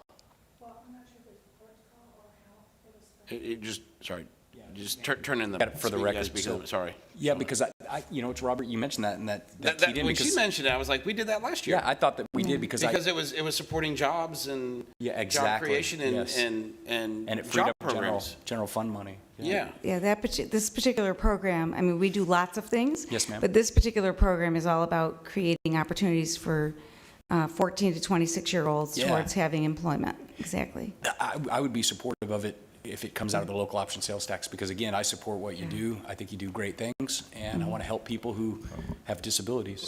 Let's put it back to LOST, and if we have to. If we have to. It was in LOST last year. That's what I thought, yeah. So why did I'm not sure why it was moved All up. right, so just put it, We can let's put it back. We can just Yeah. move it back, put Okay. it back down. and if we have to discuss it Tuesday, we can discuss it. Okay. And part of that discussion of what I spoke to you back when we last met was, and I don't remember that exact date, but about a month ago or so, was talking about the fact that the reason that we, again, asked for the same amount that we had asked for last year, which was the 60, was so that the program can have support from staffing as well, as besides assisting the individuals. And so there's a piece that's, we're still going to go back into it again with the same spot of where we were, where there's a shortage of funding there in order to meet that demand. So, and we're hoping that we get out of COVID and everybody will be back in person in the long term. Our staff, the individuals that we have worked in that program with so far have been on Zoom and have been extra phone calls, connecting collaborations and things like that. But because of COVID, of course, we're not meeting in person with groups of people. And so we're hoping that that will continue to move towards all of us getting back to reality of what we've had in the past, while we're still being safe by wearing masks, et cetera, et cetera. Perfect. So, Okay, well, great. thank you. Well, I just wanted to make sure you checked in. We again appreciate the work that all of you do, and we know that this is a hard time for everybody. And we appreciate everybody in the community coming together to work united so that we are not individually trying to meet every need of every group that's necessary. So, thank all you. right, thank you, board.